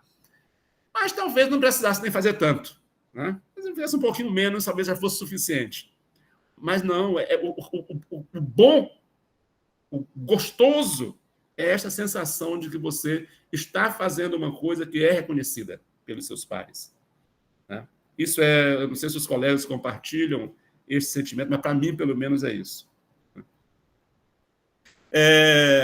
Como eu já falei antes, escolha um supervisor, enfim, cujo trabalho você admira, isso eu acho que é muito importante, disponha de infraestrutura, assuma responsabilidades pelo seu projeto, como eu falei lá atrás, muito embora o projeto, muitas vezes, ele nasça de um guarda-chuva que já é realizado dentro do laboratório, mas uma vez que você assume, ele é seu, tome esse projeto como sendo seu e se orgulhe de produzir coisas boas a partir desse projeto. Trabalhe, porque sem trabalho não rola. Não adianta a gente imaginar que eu vou... Né? Sem trabalho não vai ter resultado. Trabalho é essencial, portanto, trabalho duro. Durante a semana, se possível também no final de semana. Mas isso é um absurdo, não sei, enfim, é assim que é. Eu tive experiências, a Thelma falou aí durante, enfim, ela leu meu currículo, eu tive a experiência, por exemplo, de trabalhar, fiz parte do meu doutorado na Alemanha, né? Lá nos anos 80, muitos anos já. E a experiência que eu vivi lá é um negócio inacreditável. Inacreditável. Dos pesquisadores que eram famosos mesmo, aqueles caras que eram grandes, o quanto aqueles caras trabalhavam. E, de novo, era um trabalho que era pelo prazer. Você sentia que estava fazendo aquilo que gostava. Tá? Então, se pesquisa a sua paixão, deve ser fácil você fazer isso. Tá? E se não for, se você achar muito ruim fazer isso, talvez o melhor seja escolher outra área, fazer outra coisa. Né? É claro, né, a última frase aqui, deixe alguns finais de semana para você descansar, tome férias, que, aliás, os europeus fazem muito isso, tiram férias. Não é lá isso que eu fiz agora também, né? Os meus 15 dias de férias agora foram férias mesmo, nem celular eu tinha. Tá? Então, mas, enfim, o resultado positivo ele é consequência de um trabalho duro, né? Um trabalho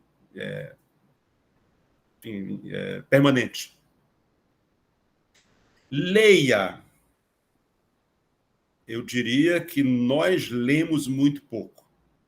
Nós lemos muito pouco. E, de novo, a gente vive das nossas experiências, né? Por exemplo, o supervisor que eu tive lá na Alemanha, eu conversava muito com ele, com uma certa dificuldade para conversar, porque a língua não ajudava e tal, mas, enfim. Mas lembro muito bem de uma vez, uma pergunta que ele me fez, ou não uma pergunta, mas um conselho que ele me deu. Você quer ser um pesquisador? Claro, eu quero ser um pesquisador. Um pesquisador, ele lê pelo menos um artigo científico por dia da sua área de interesse. Né? Mas é difícil, mas é muito importante. Nós temos, e eu lembro que a Cristina falou sobre isso na fala dela, nós estamos numa situação muito confortável aqui no Brasil, que não é assim em todo lugar do mundo, que é o acesso à literatura. Nós hoje, eu não sei como é que é exatamente na área de engenharia, mas na área de química nós temos acesso a quase tudo. É muito raro a gente precisar ter acesso a um texto e esse texto não estar disponível no meu computador, na minha mesa, enfim, pelo caminho que a Cristina falou agora há pouco para vocês. Mas o certo é que eu tenho acesso à literatura. Portanto, leiam. Né? E como está dito ali, é muito difícil você fazer uma contribuição original, como se requer para concluir um doutorado, se você não conhece a literatura. Conhecer a literatura é o número 1, é o passo básico. Né? Seja organizado, livro de laboratório. Né? Isso também é muito importante. Às vezes, a gente vê alunos que fazem um trabalho que é muito bom, que é dedicado, ele está lá dentro do laboratório e tal, pá. Mas quando ele precisa consolidar os dados dele, opa, anotei aonde? Ih, professor, eu anotei numa folha, mas a folha eu levei para casa, aí eu não sei onde é que foi parar a folha, e aí... Quem estava... E todo mundo, independente... Eu, por exemplo, os meus alunos fazem trabalho teórico e tal, mas né, é laboratório também, tem que ser organizado. A organização talvez seja uma das qualidades mais importantes de um pesquisador. Sistematizar. Tá? Às vezes, organizar o tempo também, mas organizar as informações que ele obtém como resultado dos seus experimentos. Tá? Ser criativo, mas às vezes não é tão simples assim, né? Mas, enfim, você está quase que permanentemente pensando no que você está fazendo, tá? Qual o resultado que eu obtive, quais são as consequências, como é que se conecta com a literatura. Isso é muito importante também. Né? E como está dito aqui, não veja o seu trabalho de doutorado simplesmente como um caminho que você te leva a obter um título. Não é só isso. De novo, você entrou no mundo que é a sua paixão. Você entrou no mundo que você quer fazer aquilo porque você adora fazer aquilo. E que você vai passar o resto da vida fazendo. É isso que você quer. Tá? A parte escrita é muito importante. Tá? Eu já comentei aqui sobre a questão de conhecer a língua materna e sobre conhecer a língua científica, de maneira que você consiga se expressar. Muito frequentemente, assim, como a gente vai, experiências, os colegas também têm, certamente, mas uma coisa que eu faço com muita frequência é avaliar trabalhos dos colegas, né? Enfim, como avaliador, como revisor. E aí, se você recebe um texto que está claro, está objetivo, está limpo, caramba, aquilo ajuda muito, você fica feliz, você já vai ver com bons olhos. Quando você recebe um texto que está confuso, está cheio de erros e tal, não sei o quê, aí você já se preocupa, começa a ficar, caramba, eu vou olhar para isso agora, que negócio ruim, aí a coisa já começa a andar para trás. Né? Portanto, essa capacidade de você se expressar é muito importante. Para você ser bem-sucedido, né? Enfim, você tem que ser criativo, motivado, inteligente, trabalhar duro, né? E ter sorte. Agora, sorte nem sempre a gente tem, né? Então, é melhor a gente se preocupar com as outras alternativas, né? Eu acho que eu já estaria quase fechando, não sei se tem mais alguma coisa por aqui, mas é isso, a mensagem que eu tentei deixar é que a gente precisa ver o aluno não como objeto de ensino, mas como um sujeito que é parceiro da sua própria formação, do seu trabalho. Tá? Educação, como está dito, não é só ensinar, instruir, treinar, domesticar, é formar autonomia crítica, criativa dos alunos. E, para isso, é necessário que esses alunos tenham o seu, enfim, sejam propositivos, tá? Eles tragam a sua contribuição. Isso é a melhor coisa que tem. Tá? Eu acho que eu estou quase acabando. Enfim, eu falei, leiam. Leiam. E eu diria que quase lê de tudo. Tá? Claro, é muito melhor você ler um artigo científico do que a revista, não sei se existe uma com o nome Ana Maria, né? Mas talvez exista. Existem revistas com mais diferentes nomes, né? Mas leiam. Né? Que, aliás, a literatura clássica, normal, né? ela ajuda muito também você, na hora de você trabalhar os seus textos, ter um vocabulário que seja, enfim, razoavelmente amplo, essas coisas. Né? Sejam críticos. E, principalmente, sejam críticos da literatura. Sejam críticos da literatura. Porque é muito comum a gente ouvir dos alunos, professor, mas está no artigo tal. Mas isso está lá no artigo do outro, né? Sei lá. Não é o fato de que determinada contribuição, informação está em um artigo científico, que aquilo é necessariamente verídico. Tem que ser crítico. Você tem que ler e, ao ler, conectar aquilo que você está lendo, primeiro com o seu conhecimento prévio, que todos nós temos. Todos os alunos que estão aqui no curso, na pós-graduação, já passaram por um curso superior. Ele tem conhecimento, né? Independente qual seja o curso que tenha feito, mas ele acumulou experiência numa determinada área. Eles já têm alguma capacidade de, ao ler um texto, ler de maneira tal que isso faz sentido. Isso se conecta com aquilo que eu conheço? Se não se conecta, por quê? É o texto que eu estou lendo que está equivocado ou aquilo, a minha informação precisa ser reajustada? Tá? Então, isso é muito importante. Analisem.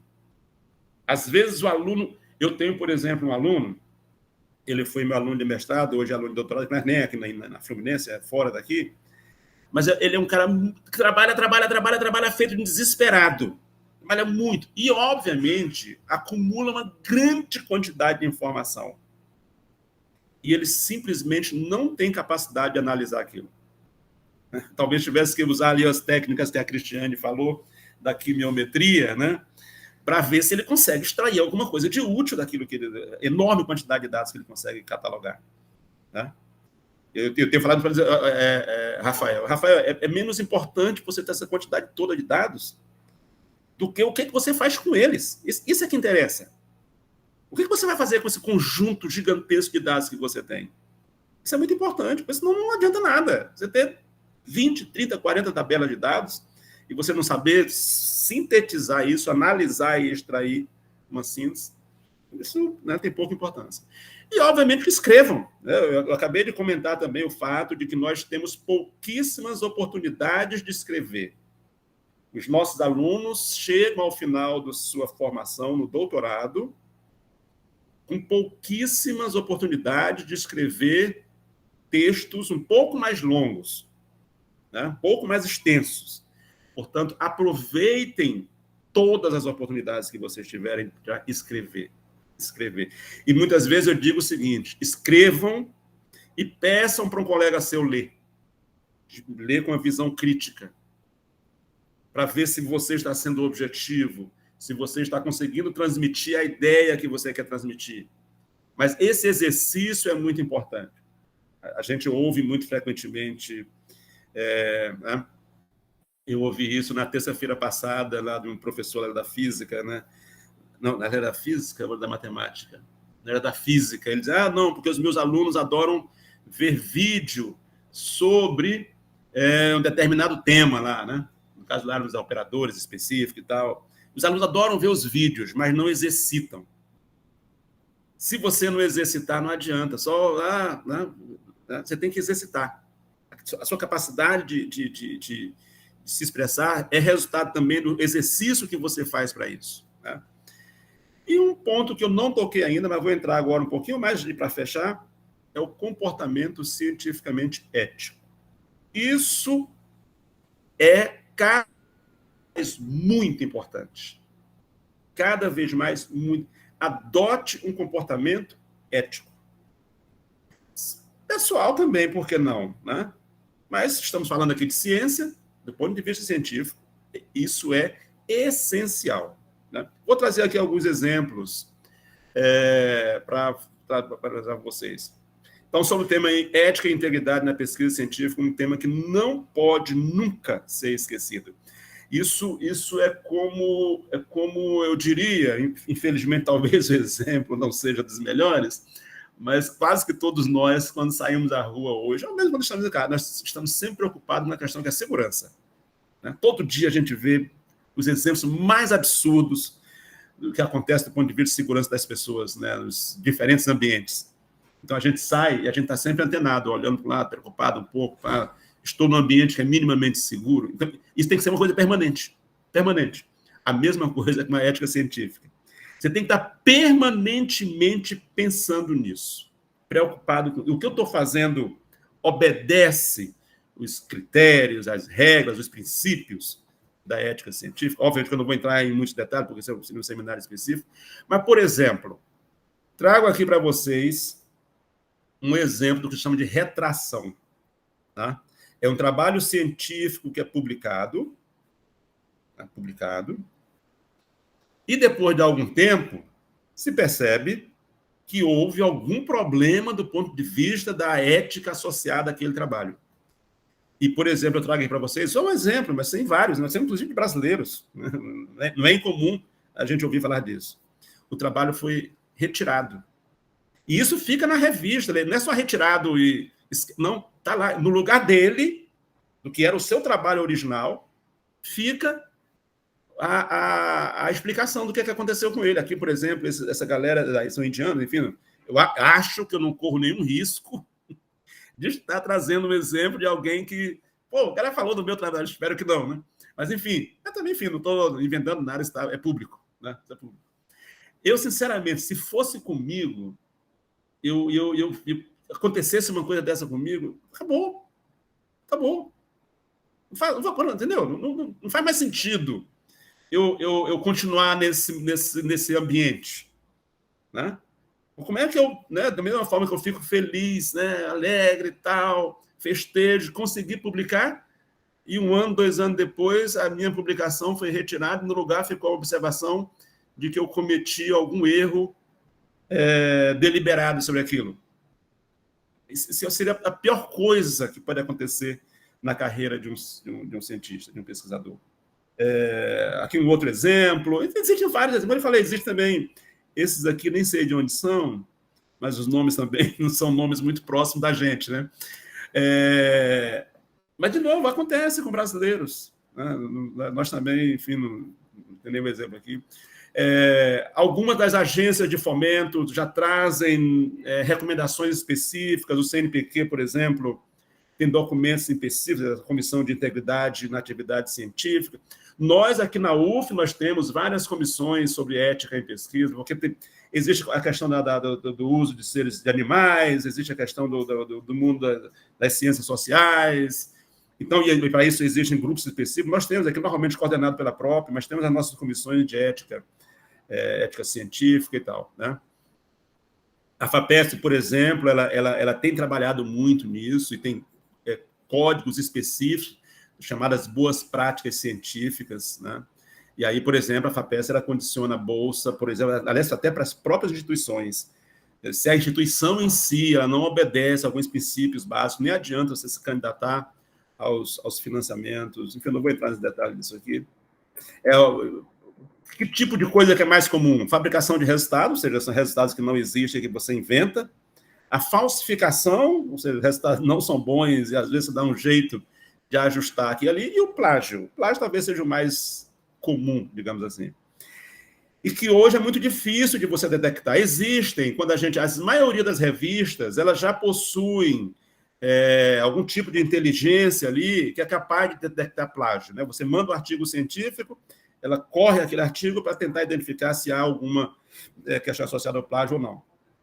Mas do ponto de vista da relação, por exemplo, dentro do laboratório, com o supervisor, o trabalho que o aluno apresenta para ele, isso para o supervisor em si é muito difícil de imediato ele perceber se há ou não. Mas, por exemplo, isso já tem algum tempo que aconteceu, tem uns 15 anos, pelo menos, que aconteceu comigo. Um aluno de pós-graduação, aluno de mestrado, ele me apresentou textos, né, referentes à dissertação dele, a proposta de fim do trabalho. Um exemplo que aconteceu comigo, porque o aluno me apresentou um trabalho que eu, por acaso, desconfiei que, enfim, tinha alguma coisa ali que estava estranho, e fui buscar e achei. O aluno tinha copiado, o que ele me trouxe uma proposta para o capítulo introdutório, quase que 100% do capítulo introdutório dele tinha copiado de texto disponível na literatura, que obviamente não pode acontecer, né?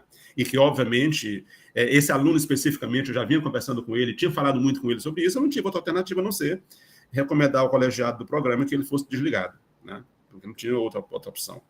É muito sério isso, né?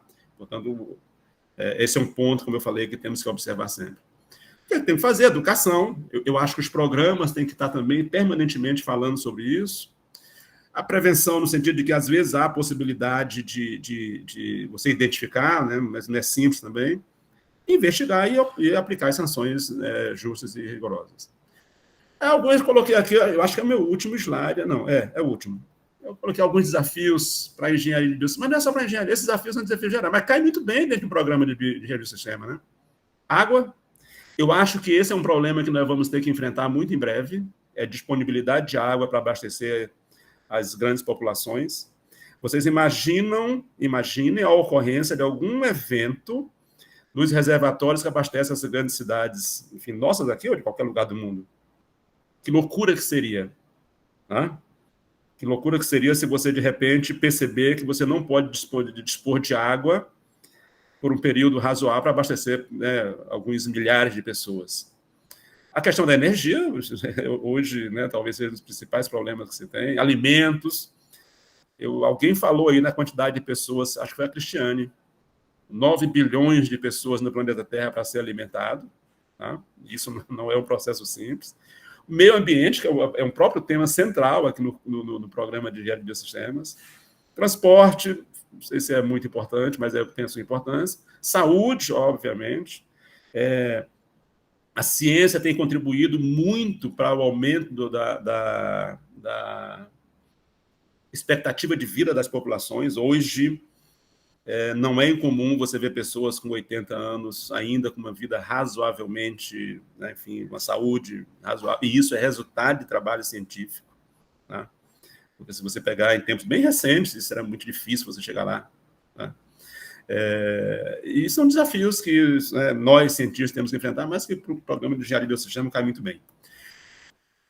Esse aqui eu nem vou comentar mais, mas, enfim, agradecer de novo a oportunidade de conversar com vocês, aqui 2 fotos bonitas de Niterói.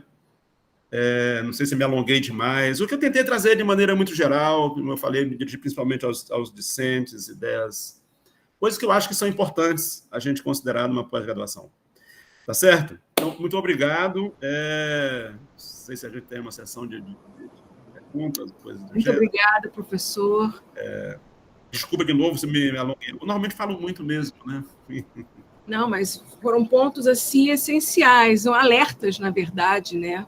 Para esse caminho acadêmico, né? E, obviamente, que a pesquisa é o caminho para a gente trazer respostas, né, para a sociedade de forma geral.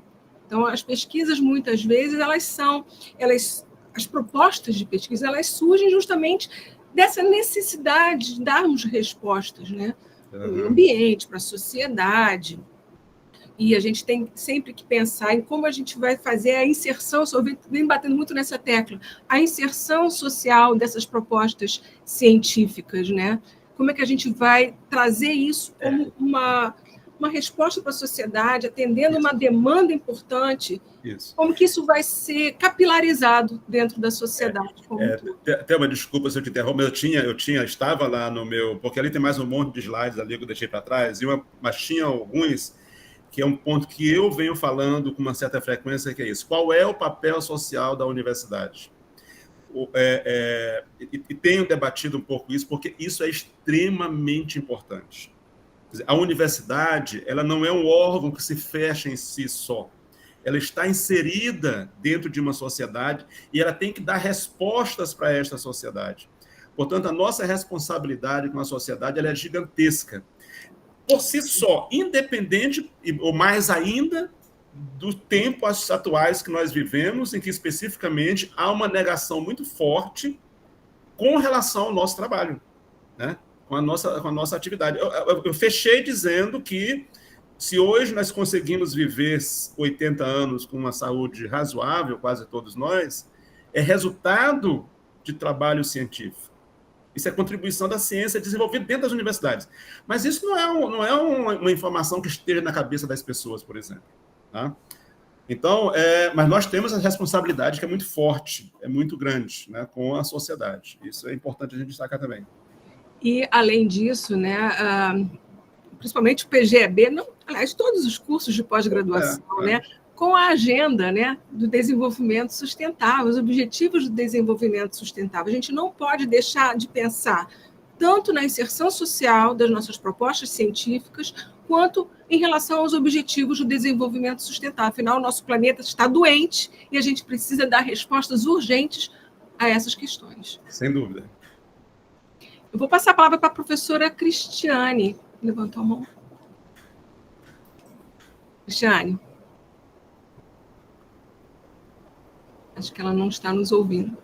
Eu acho que todos nós temos muito para aprender com você, com sua experiência, né?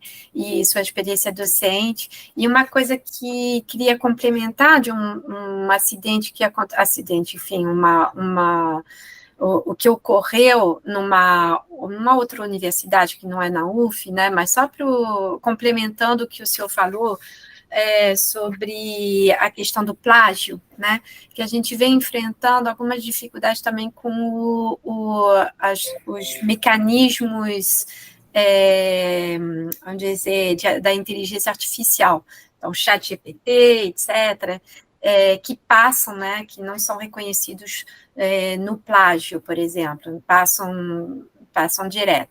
Mas queria trazer aqui, né, o caso de um aluno que foi expulso de uma universidade porque gerou um artigo de revisão todo a partir do ChatGPT, e só para dizer que, né, os professores observaram, identificaram, então, né, a gente tem ferramentas para identificação desse tipo de problema, e, de fato, ele perdeu a bolsa e foi expulso da universidade. Então, só para dizer que a gente tem novas técnicas, né, de burlar, mas a gente também como diria o outro, né, macaco velho, né? Então, assim, a gente já sabe, ou pelo menos se atenta nisso, né? Muito obrigada, professor. Muito obrigada. Essa questão do ChatGPT é uma ferramenta interessante, mas precisa ser usada com ética. Com muito cuidado, entendeu? Muitas coisas. Observando os princípios básicos. A gente, como disse a Cristiane, aconteceu comigo agora, sei lá, acho que essa semana, muito recente, você está lendo um texto, por exemplo, texto de aluno, né? E de repente a coisa muda. Tem alguma coisa estranha. Não fecha, o parágrafo 1 não fecha com o parágrafo 2, ou 2 não fecha com 1. Tá? Então, mas isso para a gente também precisa, né, ter 30 anos de experiência para conseguir. Uma vez eu fui testar o ChatGPT, escreve assim sobre esse tema, e quero com as citações, as referências bibliográficas. Aí um texto até interessante. E aí depois eu fui verificar as referências. Ele inventou as referências. Também, né? Olha só. Aí mas essas referências não existem. Aí ele, me desculpe. Essa foi a resposta do ChatGPT, me desculpe. Me desculpe, Tem muito cuidado. Até isso, né? Temos mais uma pergunta do Leonardo. Leonardo, pode... Olá. Eu tenho algumas questões para complementar. Foi muito densa a apresentação, com vários aspectos que, logicamente, se correlacionam, mas eu tomei nota aqui de alguns que eu gostaria de comentar sobre e ampliar um pouco a discussão. Com relação, por exemplo, a bolsas, captação de bolsas, captação de alunos, com relação ao interesse futuro dos alunos que estão em graduação, sob a ótica de continuar o estudo buscando a pós-graduação, ou dos que estão no mestrado, que queiram avançar o doutorado. Eu estou a concluir... desculpa, acabei de falar em português de Portugal. O meu doutorado na Faculdade de Medicina daqui na Universidade do Porto. E quando eu busquei um projeto para me juntar a ele, né, dentro do programa, eu percebi algo que eu ainda não tinha visto no Brasil, que era um escritório de negócios, cujo objetivo desse escritório era fazer uma correlação e tentar vender os projetos de pesquisa da universidade, aliás, no caso ali do nosso programa, né, e da Faculdade de Medicina como um todo, para empresas que tivessem algum tipo de correlação com elas, ou seja, que pudessem se valer daqueles resultados, né? E a quantidade de bolsas que lá existia era maior do que a quantidade de pessoas interessadas nelas. Aqui em Portugal, você tem a possibilidade de buscar essas bolsas, mas também tem o FCT, que seria parecido com os órgãos de fomento do Brasil. E a grande maioria tenta via FCT. Então, havia bolsas disponibilizadas advindas desse escritório de negócio, que era um escritório de projetos de pesquisa, cujo objetivo era esse: vender para empresas a mão de obra qualificada e mão de obra barata. E, logicamente, algumas das vezes os projetos em andamento, como foi o meu caso, por exemplo, em específico, eu trabalhei para um projeto da Siemens para o protocolo de interoperabilidade de informações médicas em toda a comunidade europeia. E, logicamente, que a Siemens tinha um interesse. Então, ela buscou um projeto que lá estava, que havia uma pequena correlação e ajustou as necessidades dela.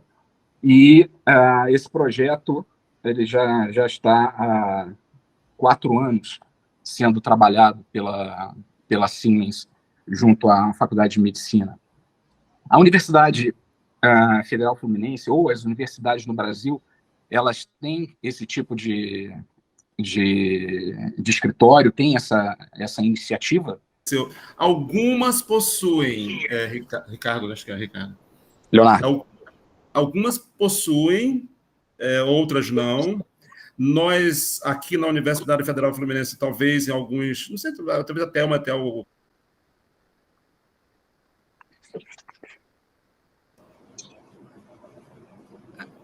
Acho que agora perdeu a conexão. Eu acho que na Agir, se não me engano, tem esse escritório que faz esse link, né, da pós-graduação com as empresas. Ok, e isso poderia ser feito a partir do programa? Ou seja, o programa ter um conjunto de alunos e professores que, porventura, pudessem ficar direcionados e voltados para essa busca no mercado, tentar fazer esse bind entre o interesse da universidade e o interesse privado? Esse é um desafio, né, para todos os programas de pós-graduação, mas é um caminho necessário, porque para trazer respostas para a sociedade ou para uma demanda corporativa, por exemplo, a gente precisa ter justamente essa interação. E os projetos eles podem ser delineados para atender essas demandas, até porque por meio desses projetos cofinanciados ou financiados, os alunos podem ter bolsas e podem ter, inclusive, empregabilidade após a sua conclusão. Sim. Após a conclusão do seu curso, né? Então, é um caminho necessário.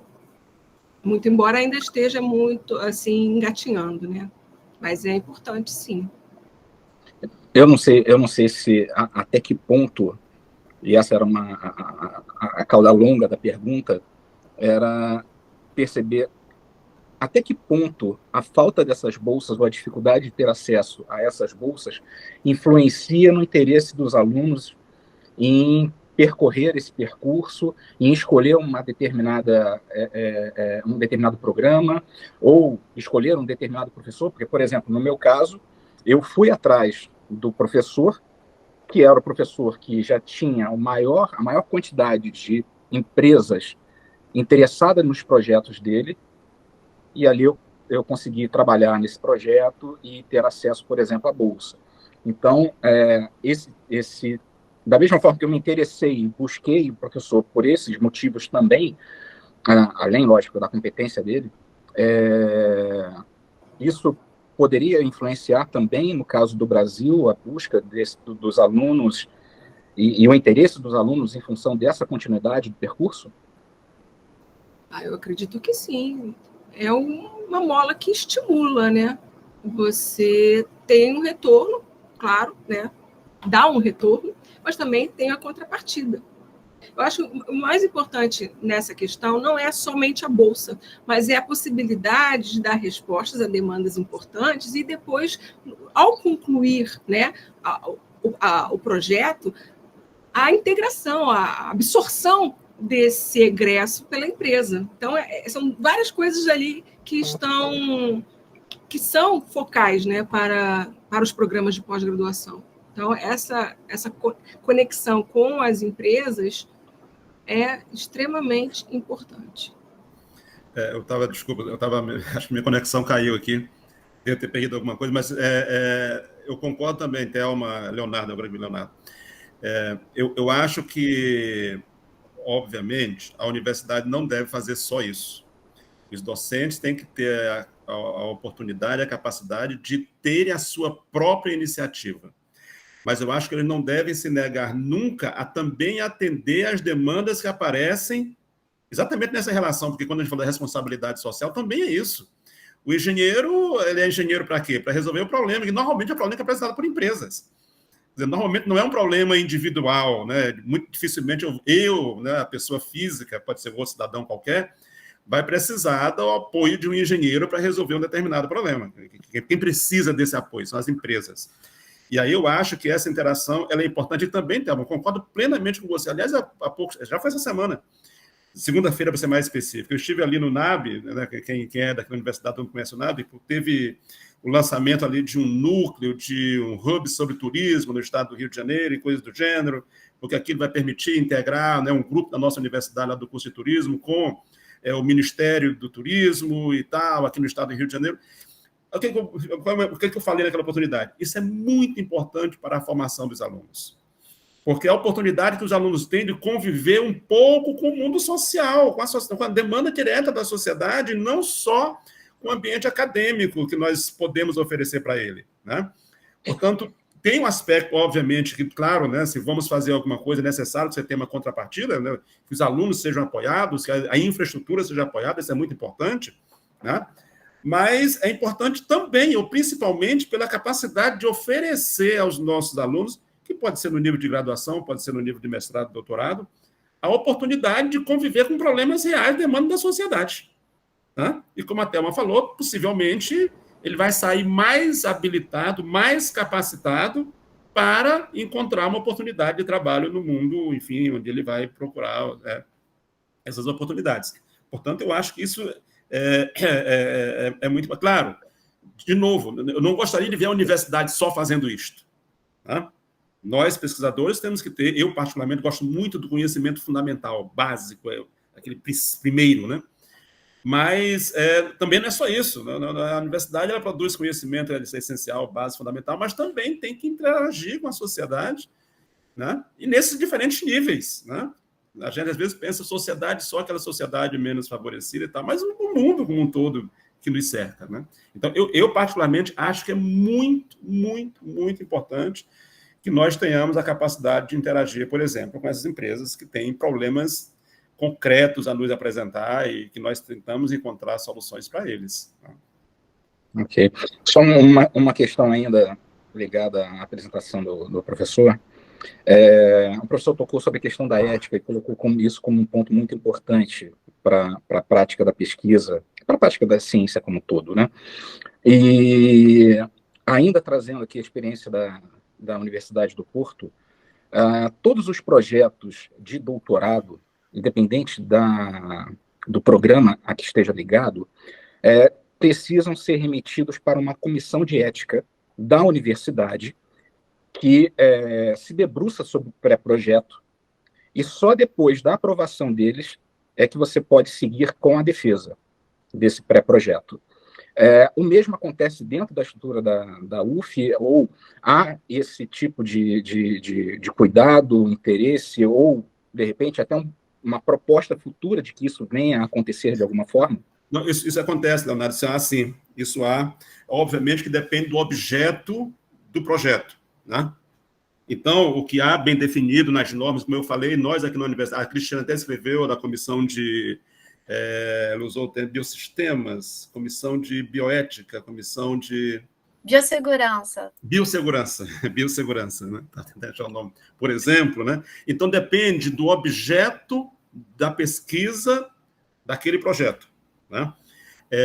Então, em alguns casos, se aquilo se enquadrar dentro das normas previstas que tenha que passar pela avaliação de uma comissão dessa, ele é obrigado a ter o parecer desta comissão antes de iniciar o projeto de pesquisa. Para você ter uma ideia, mesmo, por exemplo, os projetos de iniciação científica, nós chamamos de PIBIC, eles, quando a gente apresenta esses projetos à Pró-Reitoria da PROP, né, nós temos que informar, ou dizer que ele não se enquadra, e obviamente que eu tenho que ter a responsabilidade de saber se ele se enquadra ou não nas casas que requer o parecer de uma comissão. Então, se eu achar que não, claro, mas não é só achar porque eu acho não. Se eu tiver informação de que ele não precisa, tudo bem, mas se tiver, eu antes tenho que submeter à comissão competente para que a comissão possa emitir um parecer e dizer que o projeto está atendendo às condições estabelecidas. Então, isso está regulamentado, sim, enfim. Ok. Também o Comitê de Ética de Pesquisas que envolvem seres humanos. Sim, claro. Então, tem diferentes... Por exemplo, você vai fazer um questionário, vai aplicar esse questionário. Por exemplo. O questionário impõe alguma vulnerabilidade a quem responde, então isso tudo tem um comitê de ética que avalia. Sim, claro. Por exemplo, nesse caso, o comitê de ética ele é setorizado, né? Sim. Ou seja, sim. Por programa, por... Não é por programa, não, é da instituição. É da instituição. Instituição. Aqui, no caso... No sentido que tem, por exemplo, de humanos, tem a questão da biossegurança, como falou a Cristiane. Enfim, depende do objeto do projeto. Eu acho que tem uns três comissões dessas. Enfim, não sei exatamente, okay. Não plenamente, mas há. E é setorizado nesse aspecto, depende do tema do projeto, né, do objeto do projeto, mas isso é normatizado, sim. Depois que entrou em vigor a LGPD aqui na Europa, que é a Lei de Proteção de Dados, né, eles tiveram que fazer essa comissão de forma centralizada, exatamente para poder avaliar que, por exemplo, havia projetos que eram apresentados onde o conjunto de dados coletados para a pesquisa infringiam, por exemplo, alguns critérios da Lei de Proteção de Dados e alguns outros critérios éticos, inclusive, né, de exposição, por exemplo, no meu caso de medicina, de históricos clínicos ou algo parecido, e que não se sabia exatamente a origem, ou se havia autorização, por exemplo, do hospital em ceder aquele conjunto de dados, ou se aquele determinado dado foi buscado dentro de um banco de dados qualquer na internet, enfim, tudo isso é trabalhado por essa comissão que tem, para além do específico, né, também essa visão do ponto de vista legal do que está envolvido no contexto do projeto. E nós temos aqui na universidade também, enfim, a questão da LGPD ela de maneira muito rigorosa, ela é observada, e é uma preocupação permanente, porque, claro, a universidade lida com uma enorme quantidade de informações, né? Como eu falei, nós temos o conjunto de pessoas aqui na Universidade Federal Fluminense diretamente vinculado à universidade, ele passa de 100 mil. Então, é uma população gigantesca, né? Porque só de alunos de graduação oscila em torno de 70 mil. Bom, mais os servidores docentes, servidores técnicos, mais os alunos de pós-graduação, de maneira direta, isso chega próximo a 100 mil pessoas, um pouco mais, um pouco menos. Então, é um mundo muito grande. Mas a universidade tem os órgãos competentes que lidam com isso.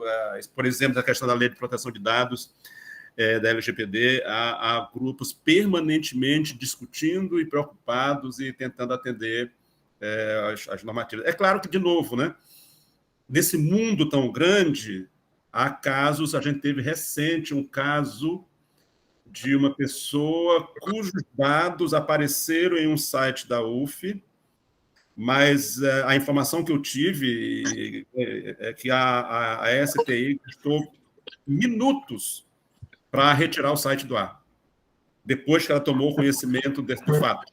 Tomou conhecimento do fato, foi instantâneo a retirada do site do ar para que aquela, enfim, né, para depois aí investigar o que tal, mas tem ações imediatas quanto a isso, né? Então, a universidade está muito, muito, muito preocupada em atender os princípios da LGPD. Ok. Só para concluir, eu quero agradecer ao professor pela apresentação e principalmente por ter me dado a oportunidade de ter mais um assunto muito bom para ser tratado no meu jantar hoje com a minha filha, porque muito do que foi apresentado aqui eu vou aproveitar, ela é adolescente, eu vou conversar com ela, porque eu gostaria de ter escutado parte do que o senhor falou há alguns anos atrás. O meu percurso teria sido bem mais suave, te garanto. Então, muito obrigado. Nada, tá certo. Mais alguém gostaria de fazer alguma colocação, alguma pergunta, direcionar ao professor?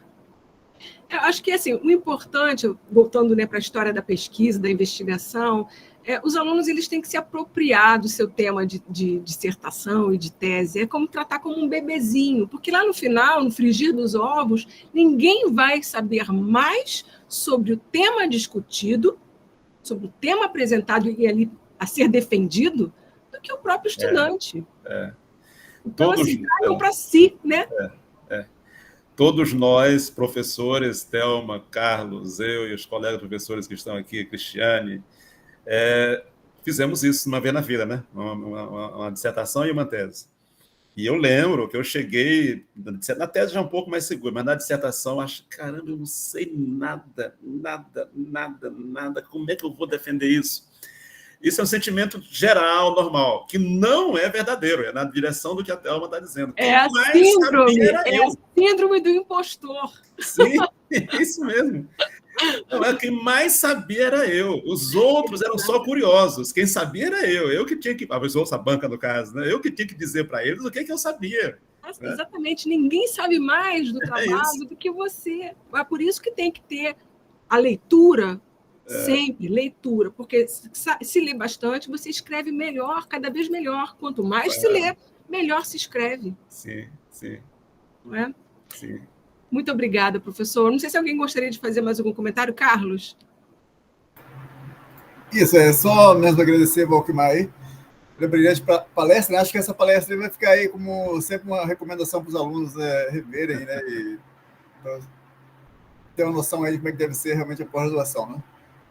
Muito obrigado mesmo. E agradecer também, mais uma vez, pela ajuda lá no início, e estamos aqui agradecendo a você aí aquela força.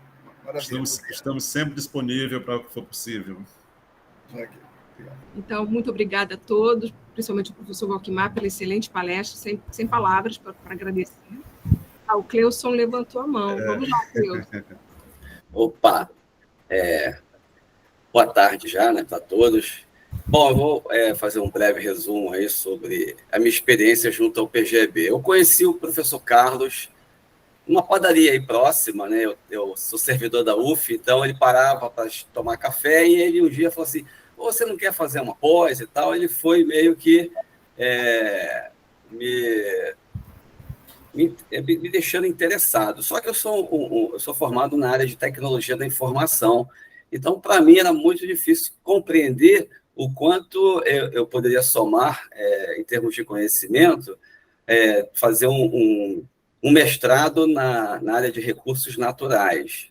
Então, eu fiquei um pouco apreensivo, demorei um tempo para tomar essa decisão, mas depois de tomada foi muito legal, porque eu através de algumas ideias, a gente conseguiu elaborar um projeto muito bacana, né, na parte de sensoriamento ultrassônico na área, né, de pastagem, e os resultados foram ótimos, inclusive com o próprio orientador, o professor Robertson. Então, a minha experiência foi muito bacana. Eu pude, como colocado aí pelos professores, ter tido a experiência real, de fato, no campo, e tirar resultados e se encantar, né, com essa área. Então, para mim, foi uma experiência e está voltando a ser uma experiência muito boa participar de novo do programa. Estou muito feliz. E é isso, pessoal. Estou gostando demais de estar de novo aí junto ao programa e agora de doutorado. Perfeito, Cleuson. Muito obrigada. Bom, alguém gostaria de fazer mais alguma colocação? Acho que essa hora já está todo mundo com fome, né? Então, pessoal, declaro então encerrada a nossa aula magna. Muito obrigada mais uma vez, professor Valquimar. e a gente vai se encontrando aí pelos corredores da UF. É isso, né? Eu que agradeço, muito obrigado e uma boa tarde a todos. Obrigada e boa tarde a todos. Boa tarde. Angélica, bom te ver Boa de novo, tarde. hein, Angélica? Bom te ver, Valquimar, a gente está em toda parte. Pois é. Tchau. Tchau.